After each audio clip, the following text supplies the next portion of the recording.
Yo, test. Might check. Let me know if this is coming through without a buffer. TOITN live on Wednesday, 19th of February. Big up to the crew waiting. Big up to the crew who've been over on either Veddies today or Jedi's. Big up to NASA as well. Actually, Nas TV had I think it was what's his name, Tawheed. I think he was over there, man. Yeah, NASA had some decent numbers over there today.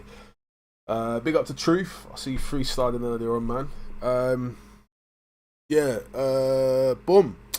Yeah, so we're back. I think I'm gonna be discussing some stuff to do with Danny Tomo a little bit later on. I'm waiting for Lister to get back in touch. But as and when he touches base, we'll sort of get into that one. So there's some news there. And I wanted to get into this Priti Patel points-based immigration system. So I'm going to be opening up the panel in a little while. James SC straight off. Okay, let's set the record straight. Abortion is evil. Yes. I probably agree with you, to be fair. I don't think we disagree on that one. Fucking hell, EC. What's going on? What's going on, fella? You alright, me old mucker? James SC again. Who could be more... What? Oh, who could be? What could be, maybe? Or who could be more evil? What could be more evil than intentionally killing the most innocent beings that exist? Good point. BU and KS could get along on that one. I'll open the panel up in a little while. What's been going on today? Also, I found myself over on... I'm becoming a bit of a racist, I think. I was over on Mark Collette's stream. I'm not going to do too much promo. But, Ralpesh was over there. And with his big ears. And I used my big ears just to listen in for a little while. Some interesting happenings over on that front that I'll probably discuss a little bit later on still. Big up to Age Case, big up to Irish Flame. What else? And I see, of all people, big up the controversial ones, man. Big up to Respect, big up to Zabida. Whatever team you're on, it doesn't really matter. Because there's probably bigger and more important things. But if you picked your sides on them, then maybe they'll both pass through tonight. Who knows? We'll see what's going on still. Big up to Phil in the chat. You're a guy who'd be good on the panel this evening, actually, Phil. Going to be discussing this Priti Patel points-based immigration stuff, and also Danny Tomo and his rather dramatic exit from the movement, so to speak. He's released a statement on that, which I'm going to be getting the resident anti-fascist to cover. If you want to come on and do some esoteric fascist analysis, you're welcome to. No team picking. I don't support foolishness, says Luca Brasi. Listen, we all support foolishness, to be honest. If there's madness going on and there's 300 people watching, most people are watching, but that's that really. But I did see Zabida lurking in the back chat, which is why I said I think that's a fake Wendy. We got the fake Wendy. Esoteric fascism said, I think Danny Tomo is irrelevant. There we go. Well, that's the interesting thing. I mean, relevance. I'm not sure what really dictates. Oh, there we have him. There he is. How do you maintain relevance? And is it healthy when individuals are like vying for relevance? Do you know what I'm saying? Like, if you're trying that hard to be relevant as an individual, then maybe you've got politics the wrong way round. I don't know. Did I see Dave's performance? Yeah, I was going to touch on that as well. I was on Jedi's earlier and someone jumped on, an American guy jumped on and he was talking about that being like, well, man, you know, Dave, this dude, the homie Dave, Dave, man, he's speaking that truth to power, yo. And Jedi was just like, yeah, it's a bit of a stunt, publicity stunt, but I don't know what people think about it. I think Dave's quite. I think he's quite sincere with his lyricism. I think he had a lyric about what's his name? About the Jack Merritt and Saskia, who got killed in the Westminster attack. The two victims of that attack. But yeah, Jesus, we've got fascists and anti-fascists agreeing that Danny Tomo is irrelevant. Danny's a relic. His ideology is a relic. Civic nationalism is dead. You guys, strong words from Phil. It appears to be the case. I mean, you got guys like James Goddard like sliding over to that side of things, and it's a bit, sort of a bit. I don't know. The grass seems to be greener on that side. James Goddard is being promised a open arms, and we got to Ultra Funky. Yeah, the ethno-nationalists are like ready to embrace him, I feel, because I think he's made a bit of a fool of himself with the existing movement. Big up to the crew redeeming. Good evening, W Bed. All right, cool. I'm gonna get a proper call going. All right, if you're in the group, then you can just answer and you'll be live. Cover up your camera or whatever. I'll get the link out for Phil if you want to jump on, and for anybody else who's not in the group. And yeah, we'll get into this. Big up to the 31 people watching. Give me 2 secs.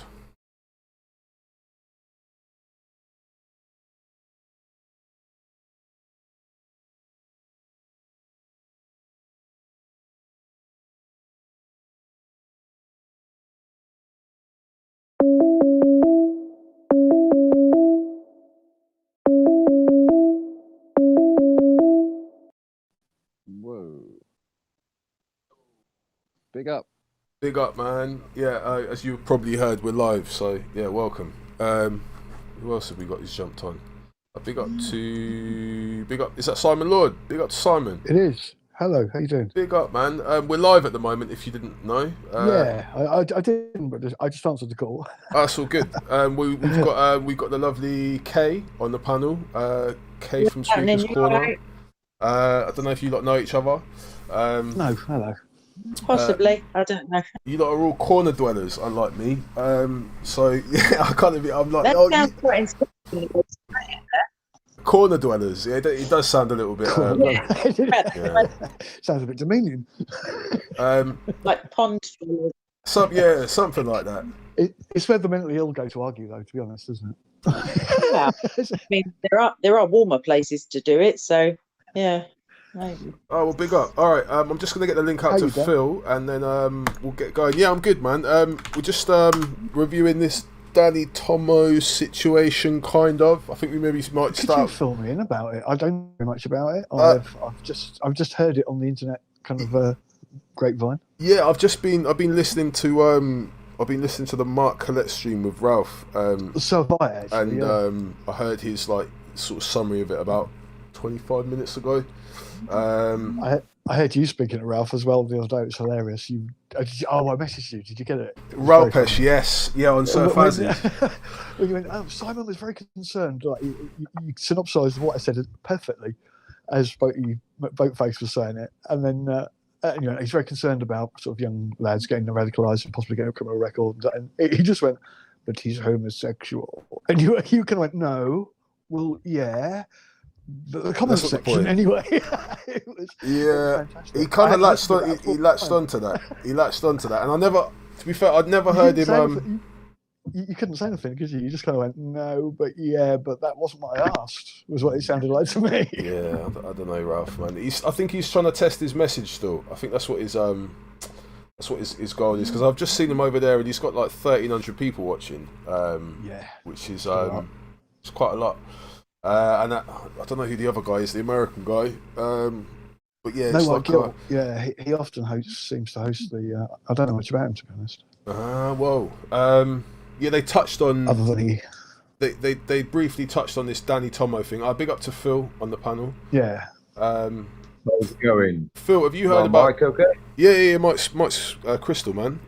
Have you heard anything about this Danny Tomo departure? To be fair, I've spoken to Danny Tomo in the past, but I don't think he's got a solid ideology. I don't. It's like people like Tommy Robinson that they kind of make they're a bad representative of nationalism. Both of them are, so I don't really take them serious. PayPal, Patreon. Sorry. Did he strike you as like a? I mean, was he like kind of overwhelmingly Christian or football-y, or just like Tommy Robinson. I've seen him at the park, ostensibly doing apologetics, but really more sort of like attacking arguments rather than. Oh yeah, he debated Shamsi, didn't he? He debated. Yeah, and I think he got owned in that debate. I've seen him a couple of times involved in debate. He's debated. He's had a chat with what's his name? I think once it may have been Hashim, but I might have just made that up. I'm not sure. I've seen so many people speaking there. But he's I mean, yeah. So he's for those who don't know, I mean, he's most commonly seen at like Tommy rallies in some capacity on stage, or pretty much he organises like the stages getting set up and that kind of shit. I think maybe people kind of underestimate the kind of the mechanism behind these marches and these kind of movements. I think there's like a lot of groundwork and footwork that goes in. But he still just strikes me as a face, to be honest. So I wasn't too sure when he said he's stepping down. I was like, what does that mean? Are you just like shutting your PayPal down or something? Or like, what's happened? Have you been like... Dan, do you know much other than... I mean, does it seem to you that he's been pushed out, or that he's genuinely decided to leave of his own accord? Right. Here's what I've heard. The FNATs are targeting all of the... Sorry to interrupt. The FNATs are targeting all of the influencers, aren't they? Is the strategy. So they want James Goddard, they want Danny Tomo, they want Vinnie Sullivan. I would imagine they'll be converting all of the same as they... Rather than converting people one at a time, it makes more sense to convert Chris Patriotic TR Talk to Chris Patriotic Talk, and then that's 40,000 people. That's it. And you get their audiences. It's Ralph has been going in and getting his channel is meaningless. His channel is just like a strategy, like brainstorming thing within his like main circle. Like you see who's like joining straight away, and Ralph has been going around behind the scenes, getting in contact with all the main influencers, like Danny Tomo, like Mark Collette, and trying to move their talking points further to the right by promoting this like Nazi ideology with the 14 words and all this. Did you see that video I made, Dan? Sorry to interrupt, but did you see? Why do you think that's a Nazi ideology? The comments section. It was invented. It was like the comments, not his. By the Nazis. But what is followed? But there's a difference between a comment and an ideology. What is? Yeah, but if you look at the comments that I took from the trigonometry, grouping, and whereas some of it can be dismissed as just trolling. I mean, just if have a look on the last. I'm not plugging myself, but the last. Please define far right clearly. What the far right is clearly on my I Hate It Here channel, and they're all comments that I took from the trigonometry grouping. Yeah, but there's a difference. But it's not serious. Just because you say certain comments doesn't mean that you're a Nazi. Like national we socialism. need another Tarrant. No, national socialism is a clearly defined ideology. We need to stop people Nazis who are not Nazis, because it's a disservice to people who lost their lives and loved ones in the Holocaust. Of course, yeah. I mean, but it's trolling with 14 and all that. The stuff that was trolled was literally like gays should be tattooed, have their heads shaved, put on a train, and I'd ship you out of here. Bunch of faggots. But that's clearly it's the Jews. Hold on a minute. There's a little bit more than prejudice. The quality of the trolling. Socialism. Like if you're going to call someone a national socialist, there's something more than just prejudice. Or how you strawmanned it. in all fairness. I don't care about Well, things like straw mats and stuff. It's No, just but too I much know you don't care symbology. about specific It's too ideology much for symbology. everyone, and You that's can't combine the Hiles, the 14s, the 1488s, and just look at the comments in that video, and you then can say tell they're me. fascist. You can say they're a kind of nationalist or fascist, but you can't say they're a national socialist. That's like a different. I kind just of call them ideology. Nazi because it's funny. Yeah, but Yeah, but that's the shit. That's You just know, framed it to yourself. I'm not going to get into a fight about national socialism or 30s or da. It's just about the quality of that environment. Are some people taking it seriously? Are they Yeah, not? at the end of the, When at they the end of the day, type they're Phil, going to import weapons from the IRA and militarize, are they joking? Are they not? When they at the end of the day, they respond that they're going to hack somebody's address, are they joking? Are they not? When Marco Coletti Spaghetti says secret sources threaten to hack him, What's wrong with the 14 words? there's No, but not hold much wrong on, with the 14 Phil, words. Phil, this but is I the noticed exact point. Marco Coletti's. Hold on, Simon. Can you hear me? Yeah. Simon, what Simon's saying now is exactly what we should be talking about. Not, Yep. oh, what's wrong with the 14 words? The 14 words is No, just what a is little wrong with the 14 words? Phil, the 14 words is just a little slogan, which is just an obvious truism. Listen to me, Phil. It's an obvious truism that yes, every person should be we should secure the future for every person, no matter what their color or religion or sexuality. That's what we should be talking about. We can divide it down to like, where the white people are under threat, which they're not, and we're going to be made extinct soon, which we're not, and we need to start all pulling together to protect ourselves from this threat. It's just dumb. Lester, do you want to look at official data? I want you to pull up the ethnic demographics of our country. Yes, okay, we've gone over this. Demographics is not reduce. It doesn't reduce the number of people. The number of white people is increasing. The number of all people is increasing. Hold on a minute. So there is. Like that. Hold on, please. Say that people are born. When he's talking about extinction and replacement, like that's what we did when we went to places like Australia and America, and we replaced the people on the land with white people to the point where we're now giving them reparations. It's not true in Australia, paying them back for the shit that we did to them. We're not the white people hold on a second. Anything like that. We're not being enslaved. We're not being put under threat. We're not being out threat. Say what we actually think without fear of the police coming and knocking on your door for something on Twitter. How do you believe this shit? All right, let's go one at a time. Maybe I'll get the timer up. It's a bit early doors, but I can do it for ease. Right. If I say that white people for the shit that we did to them, we're not just saying that as a minority in this country, and there is a conspiracy to allow this to happen. I need to provide evidence for that, don't I? All right. So the following evidence I'm going to provide to you, right, is that you can look at the actual ethnic demographics of this country from the year 2001 to 2011, and you can see that white British people are losing their majority. They've dropped by 7 million in 10 years. Hold on, they've not dropped. Dropped is the wrong word. Change that word. Drop. No, because what you just said there is completely wrong. We've not dropped in 7 million. There's not been a 7 million drop in number of white people. It's just right, hold on. Let's get the timer out. Phil, how long do you need? Like a minute? 2 minutes? About 2 minutes, bro. 2 minutes. Once I'm done, I'll just stop. Yeah. Right. Okay. So, cool. So I'm gonna go now. Right. So if we look at the data from the year 2001 to 2011, white British people, right, English people, have dropped in numbers by 7 million. Right. They increased in number. No. Don't cut him, Lister. Don't cut him. I thought he had 2 minutes. Let him have his 2 minutes. Yeah, good point, Mrs. Come on. So proper debate. Don't fuck around, man. I've reset your time. Starting from now, Phil.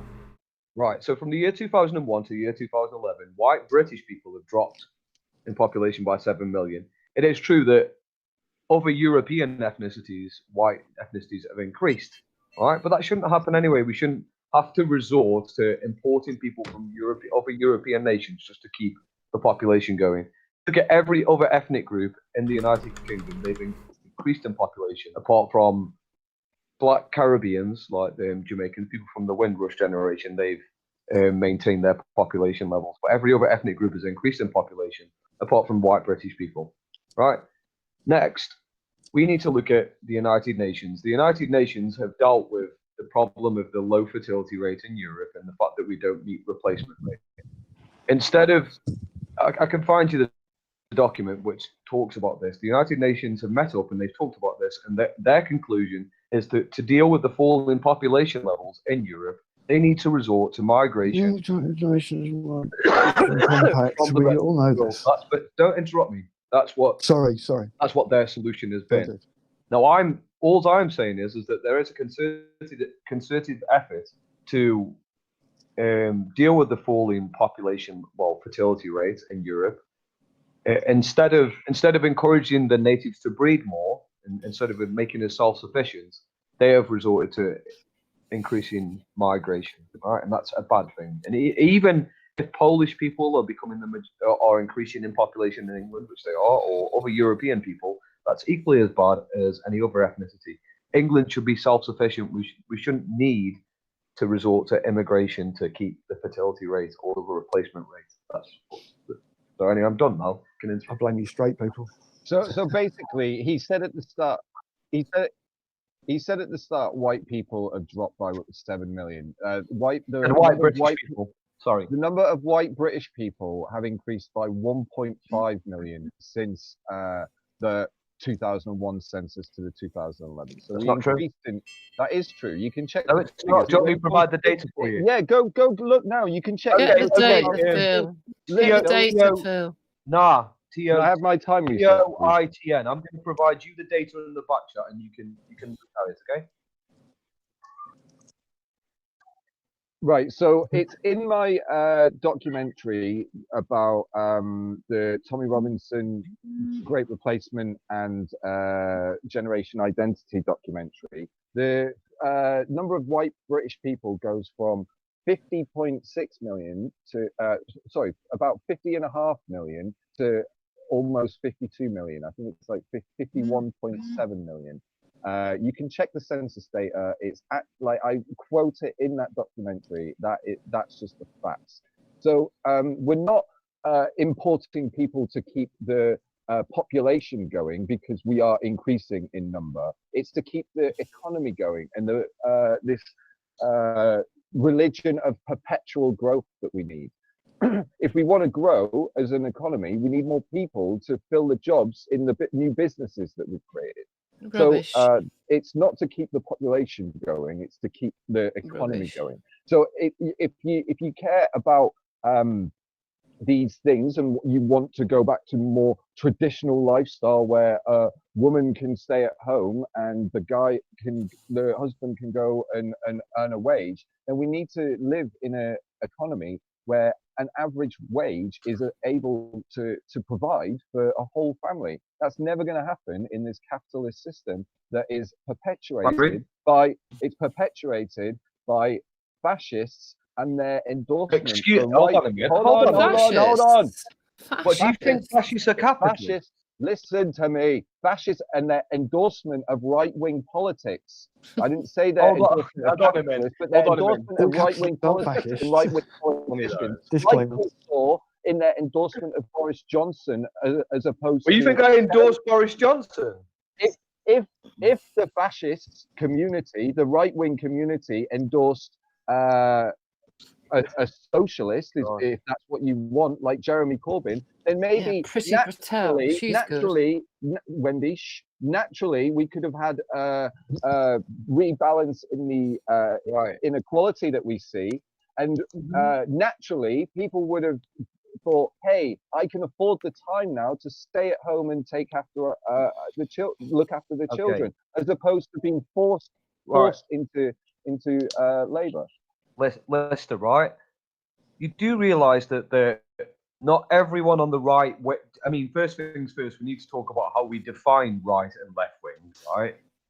So right wing is pro hierarchy, right? Pro-natural hierarchy. Left-wing is egalitarian. That's the difference, right? You do realize that on the right, people differ in regards to how they believe that the economy should run. All right. So a fascist, generally speaking, is more socialist economics.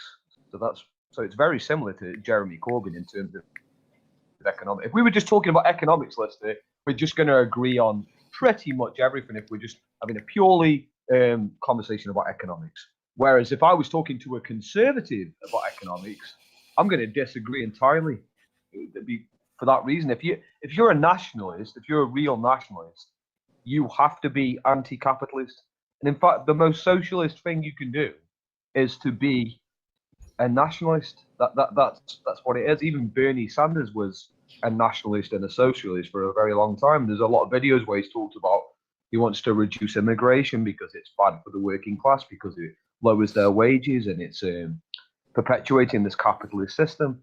Like, I'm an anti-capitalist, and the only reason I disagree with Jeremy Corbyn is because although his economic policy is very sound, he's pro-immigration, and this fucks over the working class. It's not good for the working class. I can agree with you that being pro-open borders and being pro-immigration is the most capitalist liberal thing you can do. That's why if you really are a socialist, you have to a hard look at that and see who you're supporting with your ideology, because it really is the case that you're one of the most pro-capitalist people on this panel. You're not a socialist. You don't represent the proletariat. You have a bourgeois ideology. That's what you have, Lester. You're the fucking bourgeoisie, man.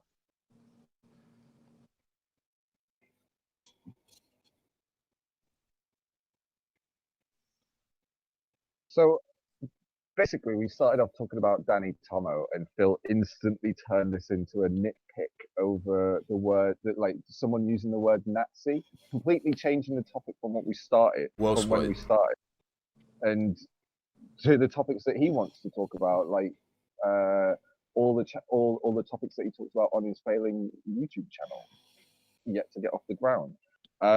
Basically, yes, there's nothing really wrong with economic nationalism, and in the current climate, global climate that we are leaving our children for, economic nationalism is probably going to be an inevitable thing when we have to cut down on the amount of imports and exports, or especially unnecessary imports and exports, to cut down on the amount of travel that we do to save all the emissions that are produced from flying. We're all going to have to start being more local as opposed to global.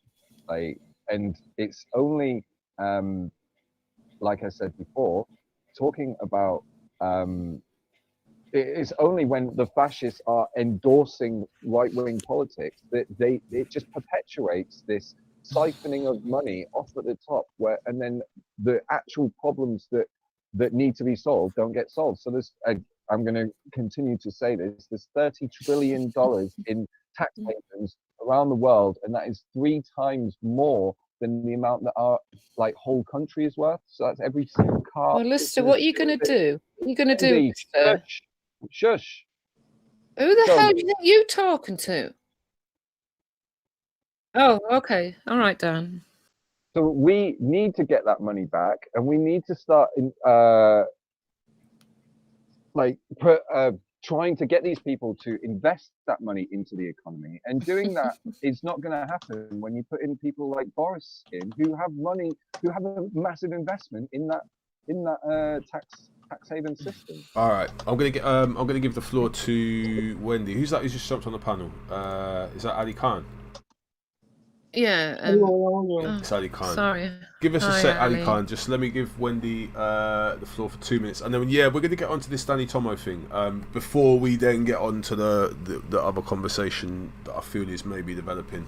But yeah, 2 minutes, Wendy. I just want to say to the listener, so with all of these yibba yabba, what are you going to do now, Mark? Yeah.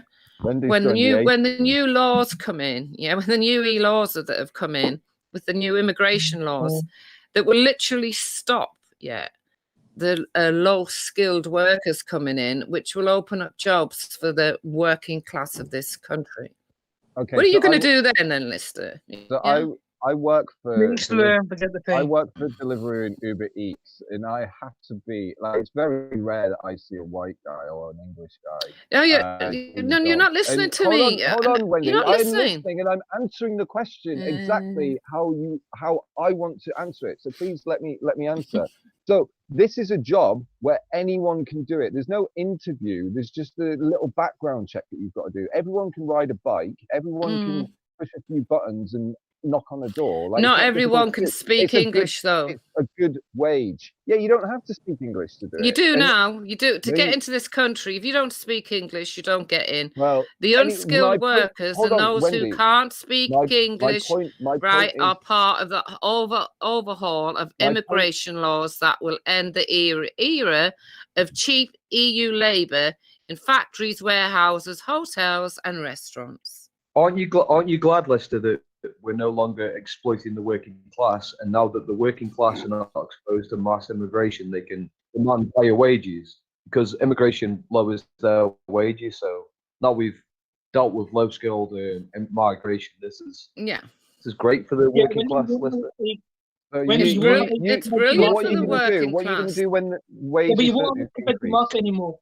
But you're under the impression, Lister, you're under the impression that the working class don't want to work in hotels, don't want to work in factories, and don't want to work in restaurants. The fact is they do want to work in these places, The working class are the working class because they work in these places. No, you're under the impression that white people in this country don't want to do those jobs, Lister. I've heard you before. So what are you going to do now when these people won't be able to enter this country? I'm telling you, and the white people will get their jobs back, From my personal experience, working in a role where anyone can get the job, literally anybody can get the job, and it's a decent wage.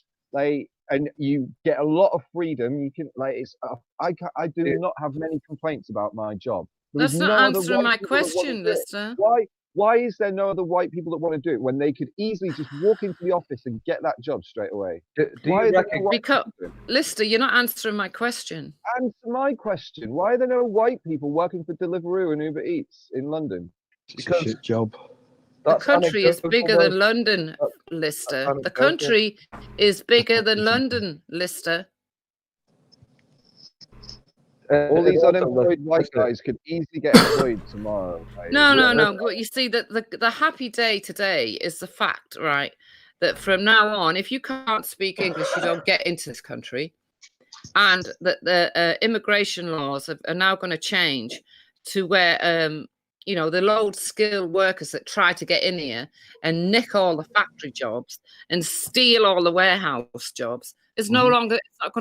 It's not going to happen anymore. And you can demand higher wages, Lister. Now that exactly.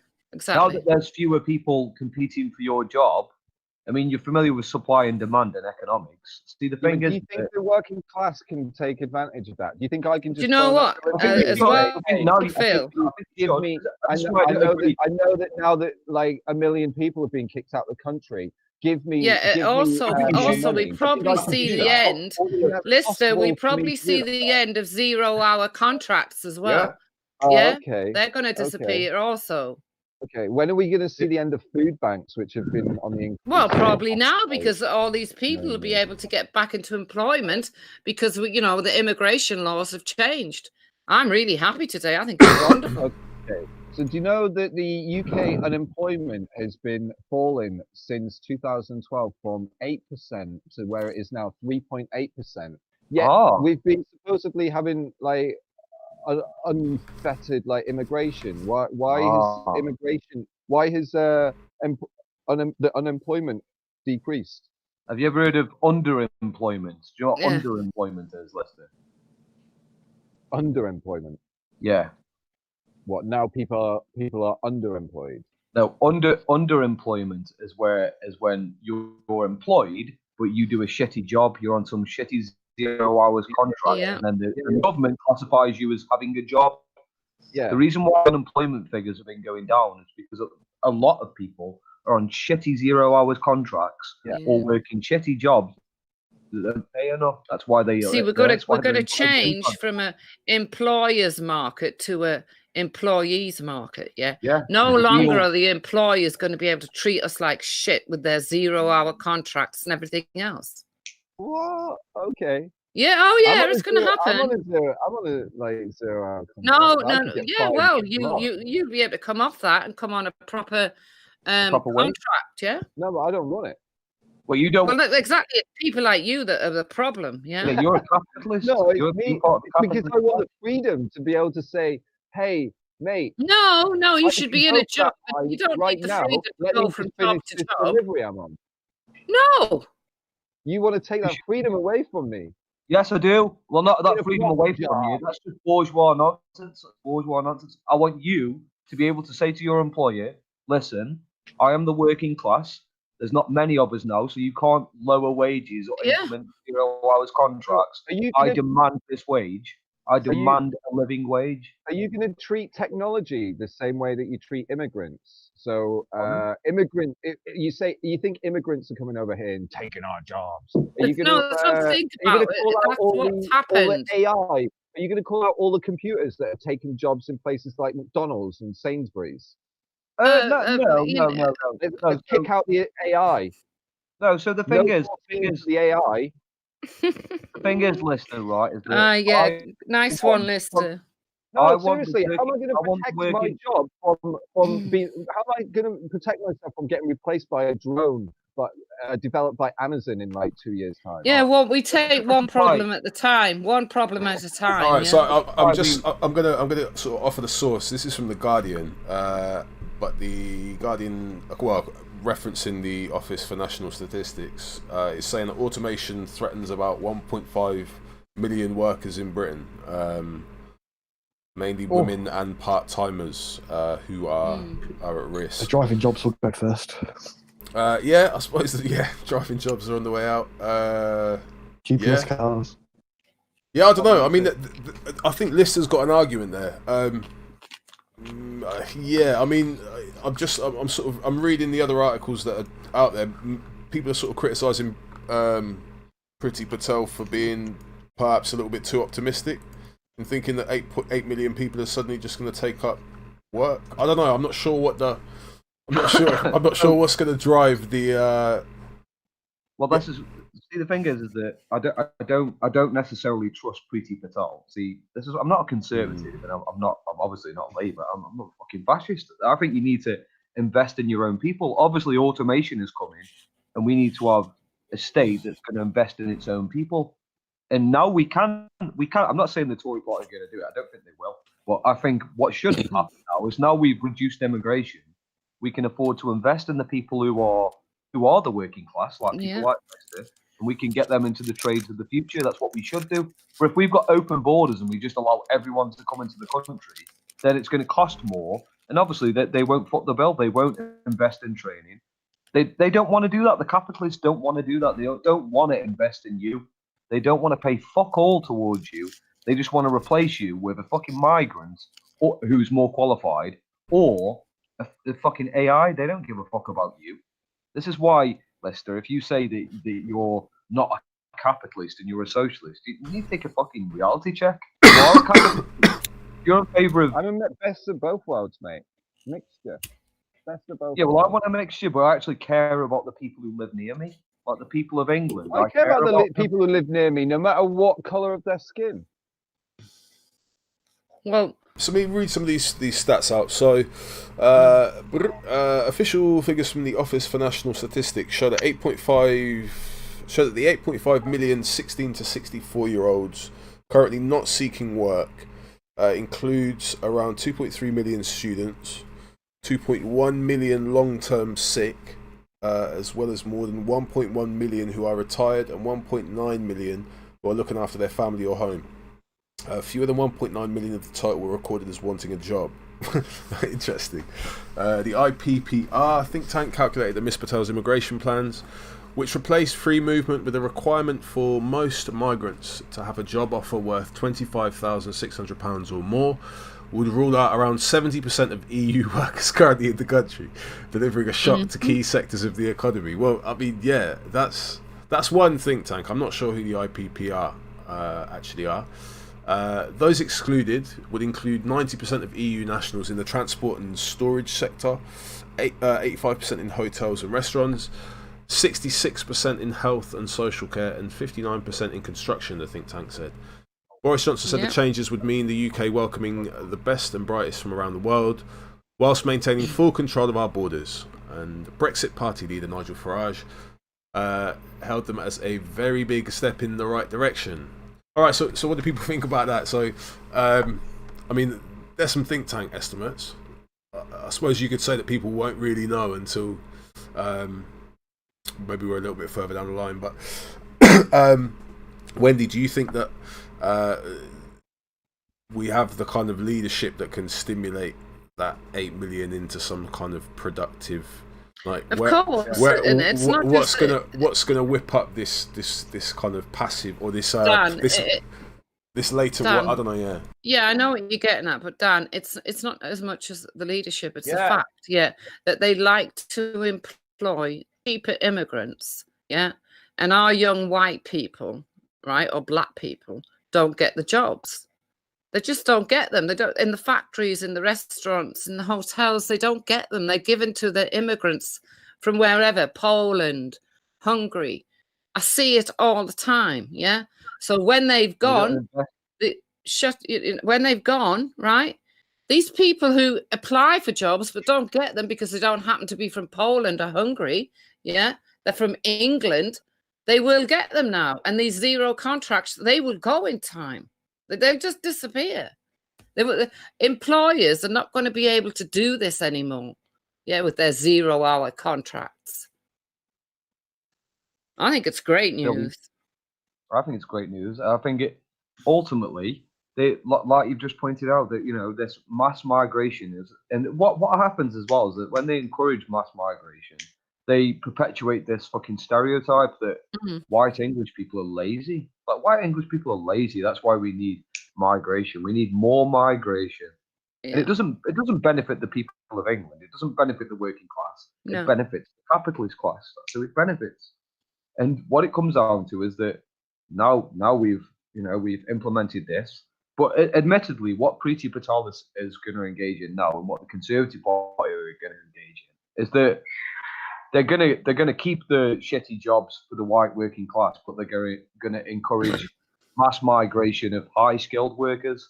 So they're just gonna replace the middle class and the bourgeois class with fucking but hopefully now, Phil, when I open the door and there's an Amazon guy there, instead of someone grunting at me because he can't speak English, I'm gonna get an English person.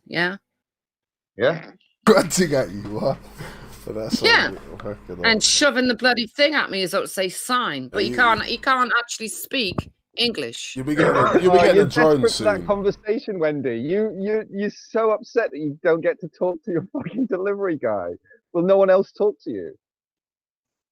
No. I happen to be very polite. No one will talk to you. I happen to be very polite. When I open my door and say hello, when I open the door, Lister, and say hello, I do expect someone to at least say, "Oh, hello," back. But I don't. Wendy, I get a my grunt. advice to you would be, shut up. You were just a little bit of a nicer person, maybe people would be nice back to you. What? You heard. No, I'm sorry. No, they're all going to go, and the jobs will be given to the people of this country who can speak English. So what is a person of this country? Well, the people that are living here, So black, white, don't matter. So you don't even have to be British. Just anyone living here. No. That's what you just said. I said, at least now I know I'm going to be able to open the door, and if it's an Amazon delivery, the person stood there is going to be able to speak English and not just clean off the boat, not able to speak English and shoving the bloody pad to me as though to say, sign here, and off he goes. Because you're desperate for that conversation with. No, I'm desperate for a conversation. I say hello. I at least expect a hello back. Is that why you? There's many times that you don't give me a hello, Wendy. On these. Why should I say hello to you? I don't agree with you. Can I just ask why something? Should your delivery driver say hello to you? Hello, can I just ask? Is this an estrogen off? Does anybody expect a British, like an English-speaking person, could go to a country where English is not their mother language and obtain like employment and with a public-facing role and be able to not speak their language at all? Yeah, like I did. Yeah, I did. Capital city. What, public-facing? Yeah. I taught English. I taught English. Yeah. What, dealing with the people? You in go Spain. to Spain, you can't speak Spanish, and you're dealing with people day to day. You speak. And especially if it's Amazon, you've got to be able to take complaints on board, surely. No, but this is or the thing. just call out, my co-worker is injured in the factory, like in English. I don't, Don't get me wrong, I felt cheeky, but there were thousands and thousands of people who were there just like me. They were from America or, the sort of Scandinavian, Nordic parts of Northern Europe, where they all sound like they've got this crispy, international kind of Americanized accent. Yeah, we were all there. Just don't know. Speaking like you've met country. You know English people in Spain. I mean, the reputation kind of precedes them, but no, you don't go into a Spain, like unless it's in an area where there's lots of British tourism. Like you don't expect to go off into like an actual old town like place, and the guy just. I mean. I'm often very impressed because they speak German, French, like Italian, English at the same time, like depending on how you answer their first question. But I wouldn't ever expect, for me personally, to be able to work at a Spanish restaurant in a Spanish town, not a tourist, and be able to just rock up with you'd be sought after for your English accent. But when they you can work, you could work. You're missing the point. If nobody spoke English, it would be useless. Like my personality might shine through as I was dropping plates. But fortunately for the UK and every single person who can speak English within it, we can use our language as because we have the lingua franca. Yes, that's why. Yeah, but this is it. This is one thing that really did make me appreciate. That's not our education system that's teaching English globally. That's other countries have decided to adopt this language to be able to trade with America, with Canada, with Australia, with Britain, with former colonies of Britain. Like it's just one of those flukes of luck, I suppose, that we happen to have a language that is widely recognised. If I was a Swahili speaker, I wouldn't expect to be able to rock up in Spain and just a job. But you say it just so happens that our language is just so widely used. It just so happens that it's Listen, so I've been learning used. Spanish on Hold on. It just so happens that it just so happens that it's so widely used because we decided to colonize practically all of the world. Oh no, I'm terribly guilty. Oh no, I'm not trying to make you feel guilty. I'm not feeling guilty for that because I wasn't involved in it. I feel quite fortunate the fact that I was born in the UK and fortunate that I can speak English because it means that when I go on holiday that I don't generally have a problem communicating with anyone. However, if I was born in Swahili or if I was born speaking Swahili, I'd be pretty fucked trying to communicate with people if I wanted to go on holiday anywhere. Yeah. So my point is, I've been learning Spanish on a phone app literally for 3 weeks, and I'm quite proficient, I would imagine. So what is the big massive problem? What do you want me to say? Can you order me spaghetti bolognese? And, that's called spaghetti bolognese. El spaghetti bolognese, por favor. Para el hombre. Hola. No, quiero. I haven't had a tea yet. Quiero. Por favor, hombre. But the point is, what's the big deal with people having to have a minimum amount of English if they want to immigrate to a country where English is the main language? Like, what about someone who's speaking Welsh? What about them? They're still British. If you want to move to Wales and you think you're going to be in an area where Welsh is still predominantly spoken, then learn Welsh, obviously. No, but like, what if they can only speak Welsh and they can't speak English? No, there isn't any not allowed into England. Wait a minute. But so what? They're not. They're in Wales, aren't they? No, I know, but what if they want to move to England? What if they want to? Then try and learn how to say, "Can I please move into your country?" Can I please move over the... So a Welsh person is not allowed to move to England unless they can speak English. You're talking hypothetical. Of course they are. They're British. That's what I said originally. They can move where they want. They can have as much language barrier as anyone else. All right, let me just not speak the language. Let me just break this down. Of course they can, and so can England. And we won't preserve the language if we are accepting Amazon. All right, let me just try and moderate here for a second, because we're arguing over a point that's actually in English. In terms of the weighting, it's not actually. I mean, it's only worth 10 points. Like there's 20 points for having a job waiting for you, 20 points for having a job at an appropriate level, 20 points for having a PhD in a STEM subject, 10 points for English, and that's it, basically. Well, I would suggest PhD being 20 points and the language is 10 means that the language is quite highly valued, because a PhD takes a lot longer to learn than basic English. For me, the whole brilliance of it is these low-skilled workers are no longer going to be allowed in. Can we add up how many points we'd all get on this system? Yeah, good point. I could score. Can we not? No, because I want to see if who I'm talking to would get into the country on this system, and whether we should deport them. I've got 50, I've definitely got 50 points. I haven't got a PhD in the STEM. I've got 50 points. Yeah, that's me. I'm not. I probably wouldn't make it. Yeah, but the fact is that you've got him on the dock or something. You've got him because your mother was born here or was resident here when you were born, as did probably most of us. But the fact is that we don't need to.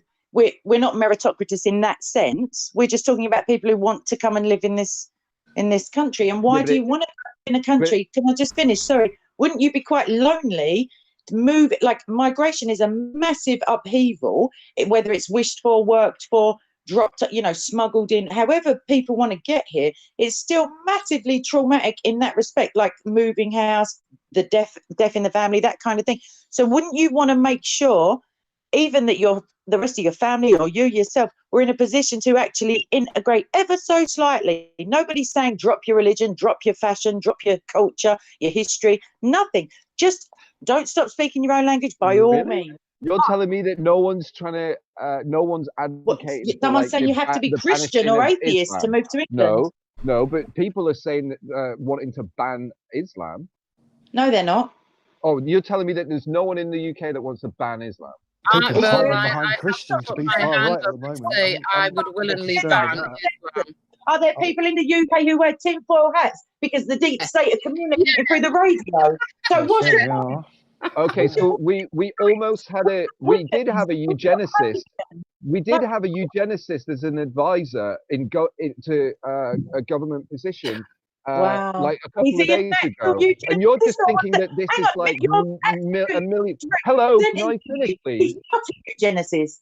Can I finish, please? Like I let you finish. Carry on lying. Go for it. Like, listen, you have a problem with manners, yeah? When someone knocks at my door and I say hello when I open the door to whoever. What are you bringing this up again for? Wendy, have you been asleep for the past 20 minutes? Be polite. You have a problem with that. Why? Wendy, have you been asleep for the past 20 minutes? No. I've been listening.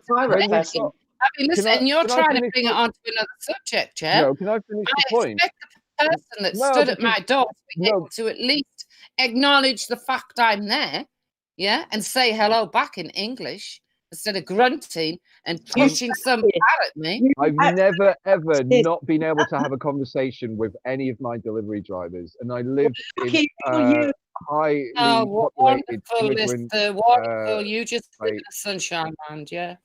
No, so it's just this nonsense where you're expecting like a conversation of someone, and just hello. Said hello. It's like, oh, it's because he's from a different country. So when you open your door, how are you supposed to say, beware of my dog, he bites? If the person doesn't know, who's liable when the dog attacks them? Like, who? Do you see what I mean? Like, if you can't say to them, excuse me, your van is on fire, and they can't understand you. tell me when that's ever happened to What, you. Have you delivery ever, people have not if ever your been dog ever attacked? bit someone because they couldn't read the fucking sign on your door? Okay, has a eugenicist ever been employed by Downing Street? No. Yes. That's The a new answer. one. Yes. Yes, someone not who true. endorses eugenics. What's his no, they name? think What's you're his The name? fucking the way things are going at the Do moment. you guys the read far the right. news? Wait, are you talking about that? Are you Yes. talking about I that? actually, rather than their big headline, I The far actually right. he's not a eugenicist. The far What right is has he then? expanded He's from not better at Islam Planned to Parenthood. blacks to gays. And my comment the other day was, how long is it? Phase 2. So we've added the blacks and the gays. We've done the phase 2 of the 2020 Groyper movement, as being promoted by Street Soldier, Right Reaction, and England FC. They've broadened nationalism to include the list of the outgroup to black people and gays. And my joke the other day was, is phase 3 going to be the disabled? No, because that's never going to be. That's never going to be. Simon, something. Because it seems to me everybody with groupthink is being dragged further right. No, that's never going to be. And some of them, Wendy, it's happened to you in real life. I've watched it happen to you, Wendy, for the past year. Pardon?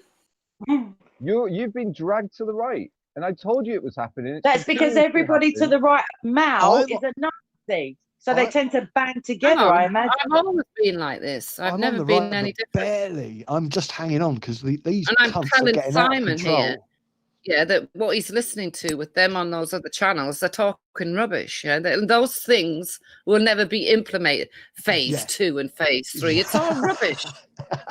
Yes. Right, so I'm going to read a quote from not this Sabisky guy. I'm going to read a quote from Dominic Cummings. Somebody else. So Dominic Cummings. Listen. So this Dominic Cummings said this about eugenics. According to Cummings, large-scale genome-wide association studies are likely to discover some of the genes responsible for general cognitive ability and specific abilities and disabilities. This would create a whole new field of study and enable truly personalized education, including early intervention for specific learning difficulties. When forced to confront such scientific developments, the education world and politicians are likely to handle them badly, partly because there is such strong resistance across the political spectrum to accepting scientific evidence on genetics, and partly because those who dominate debate have great but greatly misplaced confidence in their abilities to understand the statistical methods needed to discuss genetics. Can I ask you a question? Hold on. Methods often requiring skills beyond those of most social scientists, never mind politicians. Most of those who now dominate discussions of issues such as social mobility entirely ignore genetics, and therefore their arguments are at best misleading and often worthless. So this guy, Dominic Cummings, I agree with you're not a eugenicist. Your arguments are at best misleading. Do you not often understand worthless. what eugenicist is and the implications of the words that you're using? No, he's too thick. Sorry, Wendy, is that when we have developments that enable us to identify genetic markers which may or may not indicate cognitive excellence or kind of retardation, for want of a better word, like developmental delays, then we will be able to tailor education to people who need more assistance. And we've had the special needs and special educational needs like systems in place for years. So nobody's talking about forced abortions for people whose children, like that's eugenicist, that brings that to mind, like Planned Parenthood and other racially motivated ideologies from the States with, in the 40s and 50s. So I don't quite get why being able to use genetics, which is a recognized scientific field, like you would want to know if your child's going to suffer with some debilitating terminal illness. So why wouldn't you want to know if you want to invest more money in your child's education or more support? I don't understand your point. Would you like some more evidence from Cummings? What evidence? You haven't given any.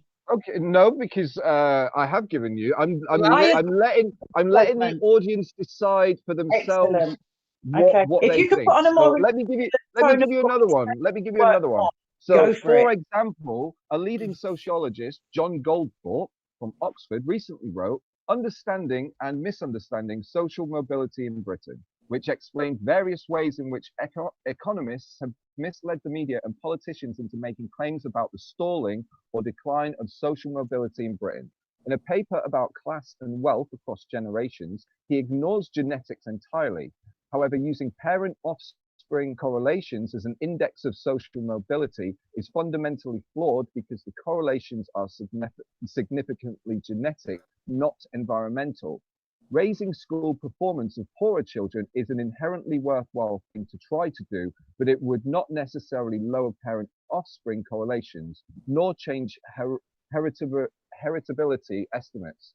When people look at the gaps between rich and poor children that already exist at a young age, 3 to 5, they almost universally assume that these differences are because of environmental reasons, privileges, wealth, and ignore genetics. So here he's saying that, I understand that poorer people are genetically inferior. No, he's not saying that at all. No? No, what I just heard him say was that people assume that the correlation between upper class, I would imagine, or more well-off people and their children's educational ability, people assume that it's environmentally driven, whereas it's obvious. It's not. Hang on a minute, and ignore genetics. Excuse me, though. It's obvious to anybody who studied social sciences for even a day that there's a multiple amount of factors: the area that you live in, the amount of investment in the education system there, the political stance of the education system there, how much time you have at home, whether you've got enough bedroom space to do your homework, whether you're in an encouraging environment or whether you're part of a disruptive or disrupted family. Like, also your genetics plays a part. It does. Whether or not some guy from Oxford has decided that it's been ignored, if it's been ignored, that goes against your argument, because if it should be factored in, which I believe that it can be beneficially, but not solely, then what's the problem? You're arguing from both sides. It's either ignored or used incorrectly, but who's the arbiter of correct use of information? Because as we know, the government doesn't spend enough money on education, and it's completely left-wing liberal social sciences that put half of this nonsense out there. All you've got to do is study a module of it at university. You'll see that the rhetoric that they use and the things that they present as fact is actually just emotive opinion. Okay, so if someone was advocating for changing a child's genome sequence prior to going into the education system, said that? You're telling me that is not eugenics. Are you telling me that is not eugenics? Is that what you're saying? That is eugenics, and I'm asking. So listen to this next quote then. Please listen to this next quote then, because now we've established that is eugenics and what eugenics is. Please will you listen to this next quote? Of course. So it is reasonable to hope that the combination of 1, finding the genes responsible for cognitive abilities, 2, scientific research on teaching methods, and 3, the power of computers to personalize learning will bring dramatic improvements to education. That's not genetic modification, though. No, it's not. It doesn't mention it one bit. It gives 3 factors that are all external to the person. I'm like about 10% of the way through this. But you're giving, and it's not actually proving your point. Okay. I don't even know. I want to give you full context. I want to give you full context. I think that the uneducated teachers will be able to pick up on autism. The autism, the kids, they got to go right till they're 8 or 9 sometimes, because teachers are too stupid to pick up on autism. Where if this is implied, they'd be able to pick up on things like autism, won't they? Oh, you can't use it for the benefit, not identification of any sort of academic prowess or like disability. That's probably prejudice. I don't know. No, but kids reality is probably a bit prejudice. Yeah, but kids in schools get ignored when they've got autism, and they can't actually be diagnosed. I know people who've left school with dyslexia, and it was never ever diagnosed. Exactly. Ever. And they were feel silly, and they tried less as a result because of it's like a self-fulfilling prophecy. If you don't tell a child they're doing well, they don't try harder to impress the teacher or to do well. So it's not. And anyway, the state of inner city schools, I don't even know about countryside stuff, but within the city, you're more likely to have children stabbing each other than excelling at even core subjects. So I don't really. And eugenics is, I don't believe it's happening. Eugenics, I believe, is the manipulation of cells or selective abortions and stuff like that. I don't know of any case where they're identifying clever children, which has always happened and it always will happen, and then transforming their educational syllabus. That is absolutely fine, and no one would expect any different. Why do we not want people to do well? You know why? Because we want equality of outcome rather than equality of opportunity. Everyone has the opportunity for an education, and not everybody is suited to academic pursuits. Some people want to have vocational qualifications.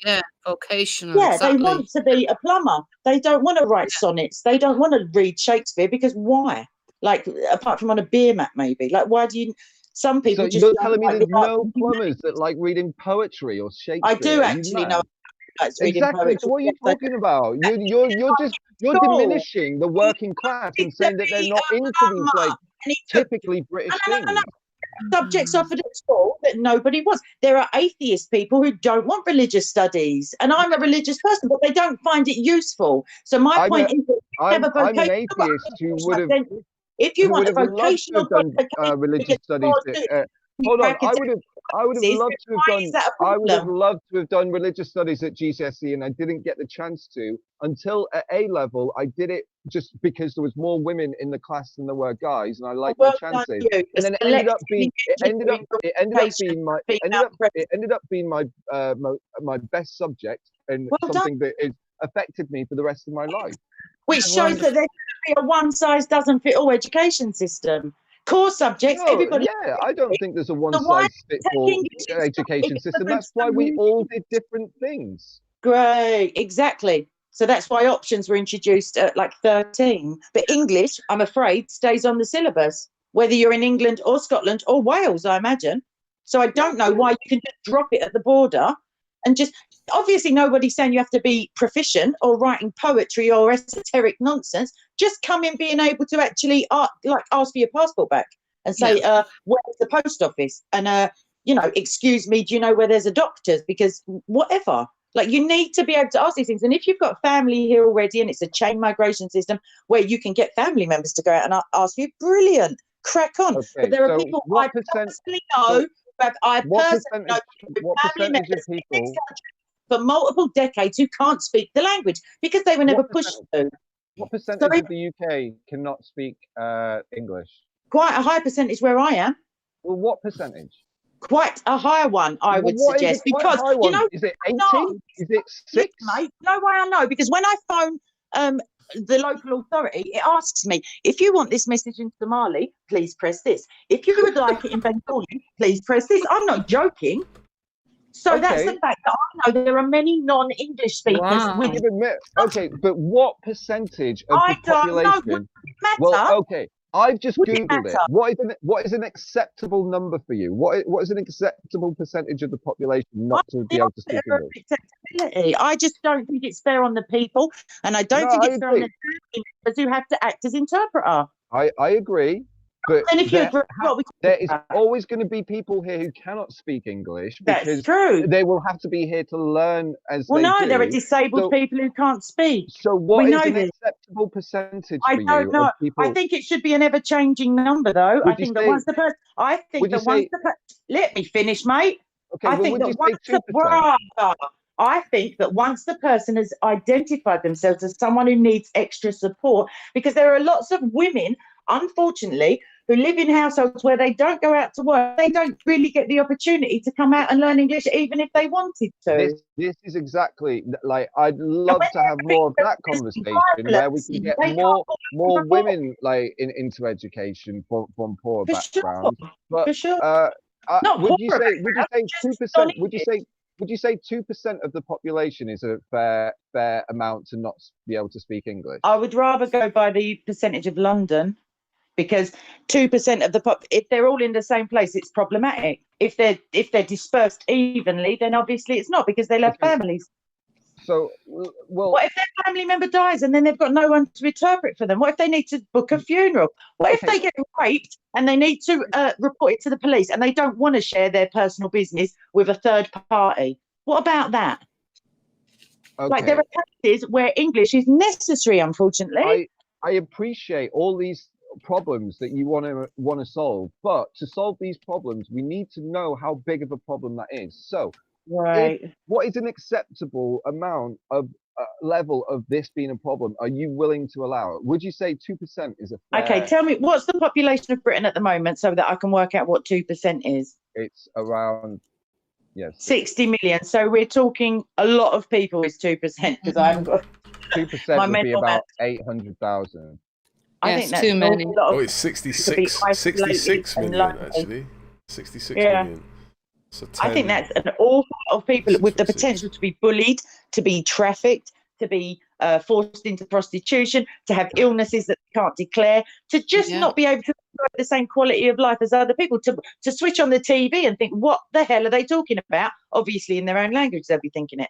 Like, I don't get why it's all of a sudden deemed as sort of intolerant to want to be able to communicate and welcome people into the country. We've already talked about the types of people that come here who cannot speak English, the ones that come here and are learning in the process of learning on the way. Now that's a different matter at all. I just mentioned to you. No, I know that's a different matter. I know that's a different matter.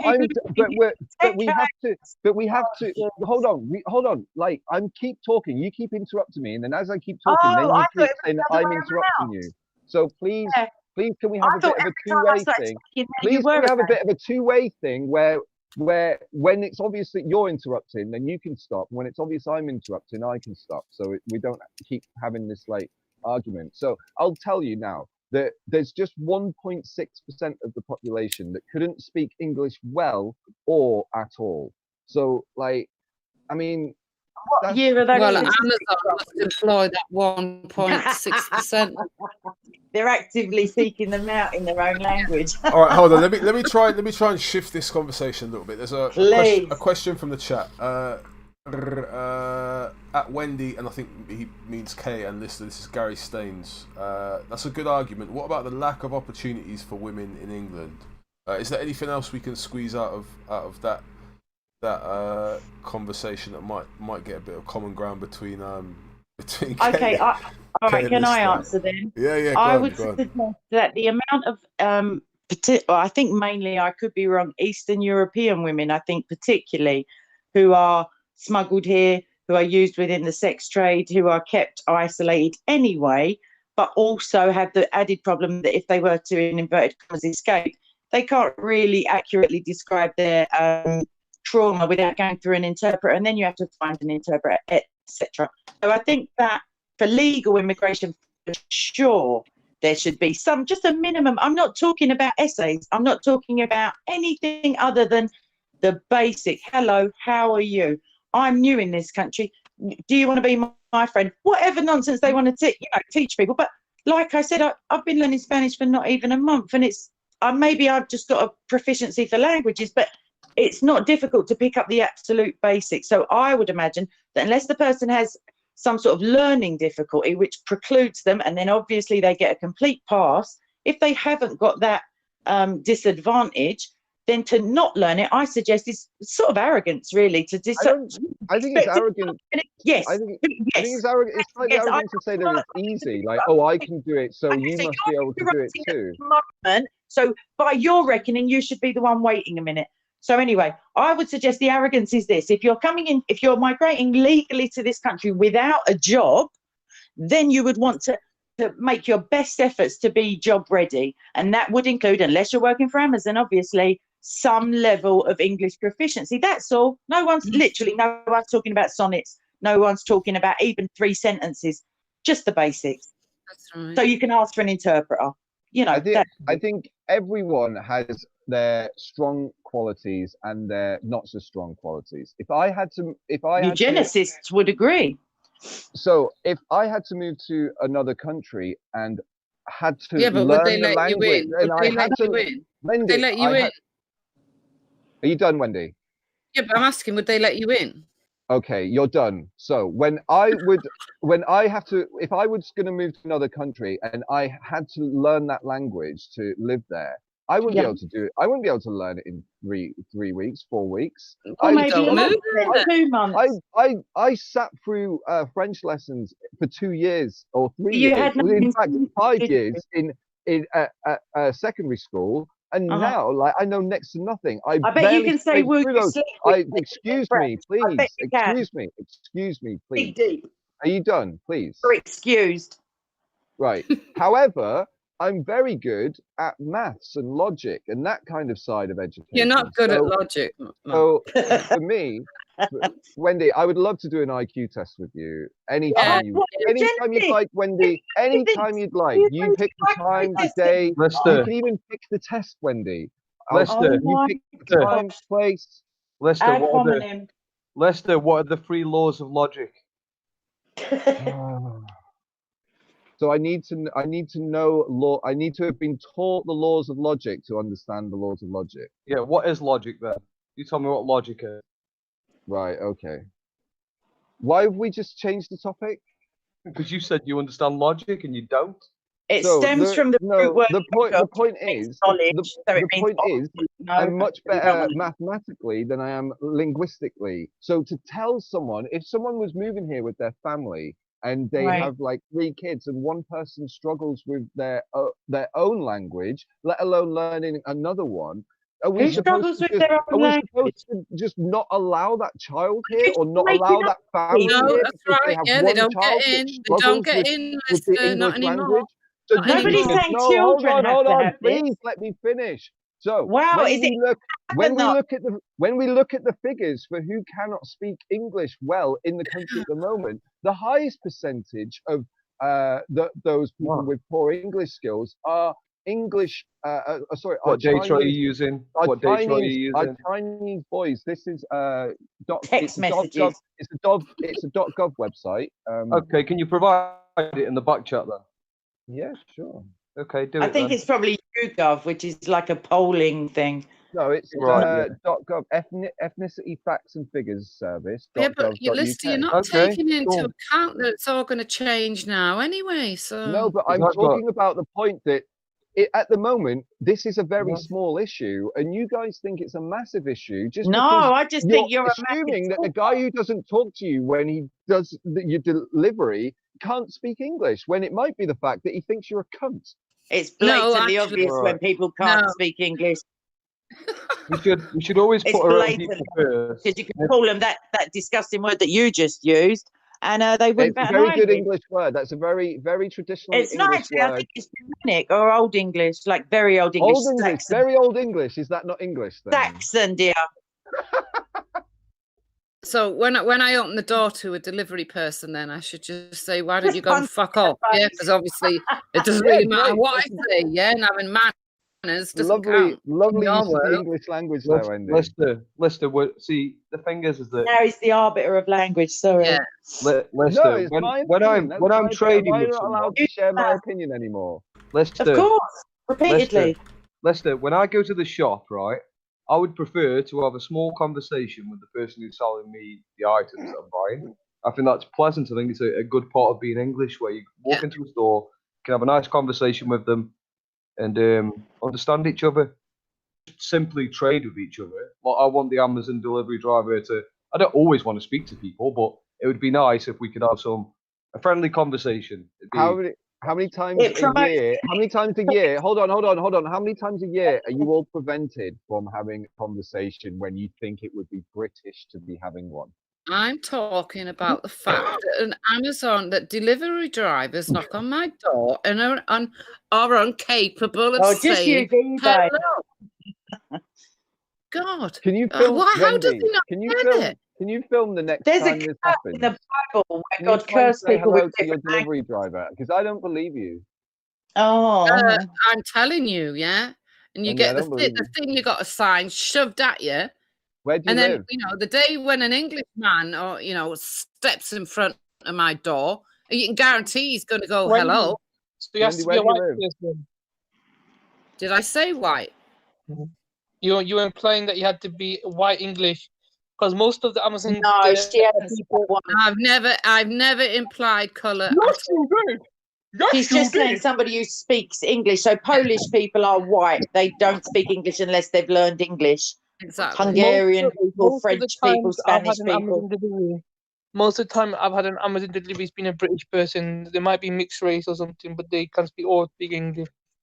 Well, Well done. There you go. You know, the ones that come to my door, no. Where?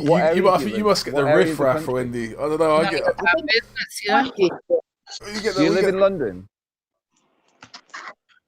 Wendy, I think it's a issue because there are people who've lived in Britain for decades, and I personally know some of their family members who've had to act as interpreter since childhood.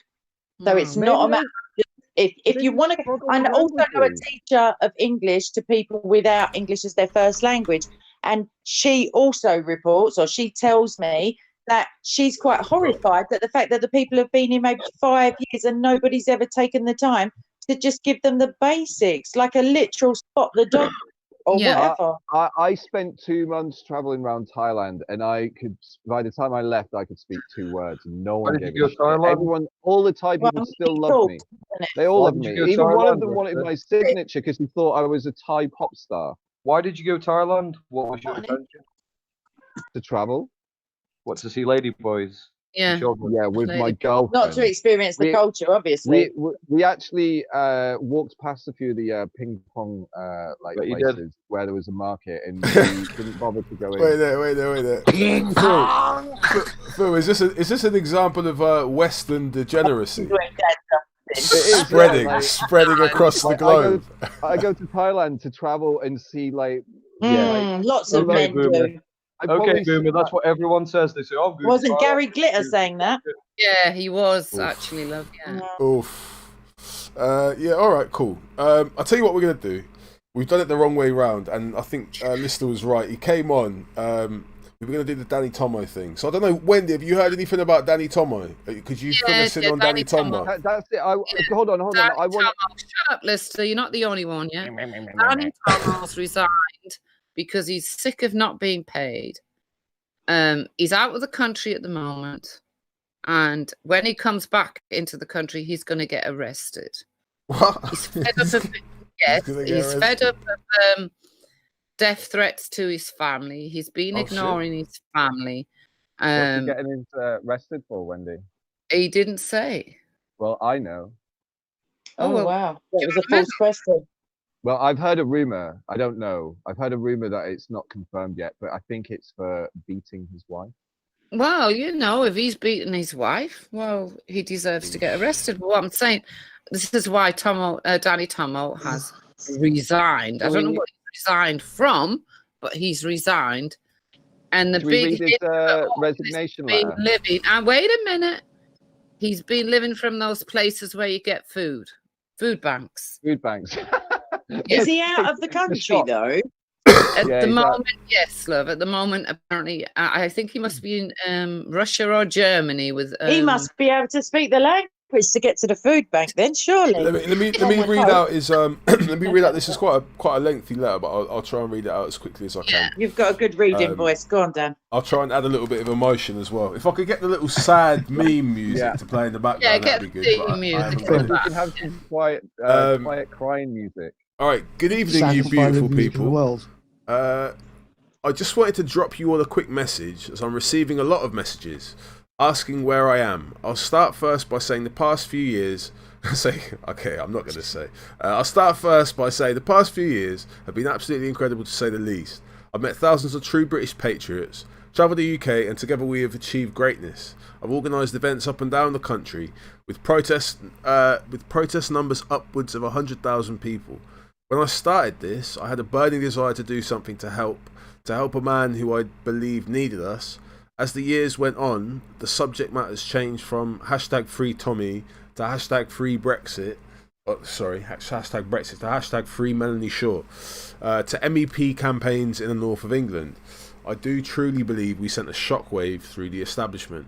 Tommy has done something no one else could have achieved, and for that we should be grateful to him. Now here is the thing. When you put your whole life on hold to help others, you sometimes don't always do what's right for those at home. I've been away from my family, and especially my beautiful children, for long periods of time without being paid. When I came home from being away, I never could shut off. I realised that I'd looked after others but hadn't given those who matter the time they so desperately deserved. We have lived on the edge as I had no income, sometimes using food banks to survive. I wanted to help so badly that I would accept doing things for free because it was never about money for me. Over the past few months, I've seen some things and also heard some things that I feel I no longer can ignore. My family suffer with the constant targeting of me being labelled as far-right, Nazi, racist, bigot. These are labels that have consequences. I was nearly stabbed to death in Coventry because the media had labelled me as racist, something that is categorically not true. Yeah, lie. It's all Lister's fault. I mean, all you have to do is Google my name. Me with a bread knife. And you would think I'm an absolute scumbag. My children will have to grow up in a normal area, as I can't afford to send them to private schools. Like what? I'm worried they will be targeted because of who I am and who I'm connected to, and because of that and many other things, my mental health isn't great. I've seen doctors, which didn't really help.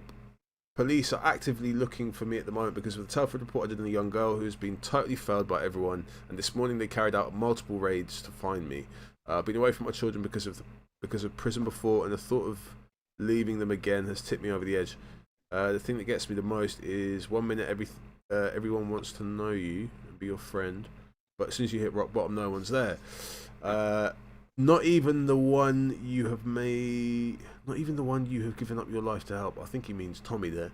I made promises to people in Telford, and through no fault of my own, I've now massively let them down. I feel I've done so much for so many, but feel like I'm very alone in the world at the moment. For my own mental health and for the benefit of my children, I'm walking away from it all until I feel better in myself again. Okay, that doesn't sound like a permanent one, but okay. This is a lesson for me. I've learned it the hard way, and work out when it comes to blah blah blah blah blah blah. I want to try and rebuild my life. I'm very upset. Currently not in the UK. I want to apologise to my family. Oh yeah, that's it. I'm currently not in the UK, and when I return, most probably, I will be sent to prison.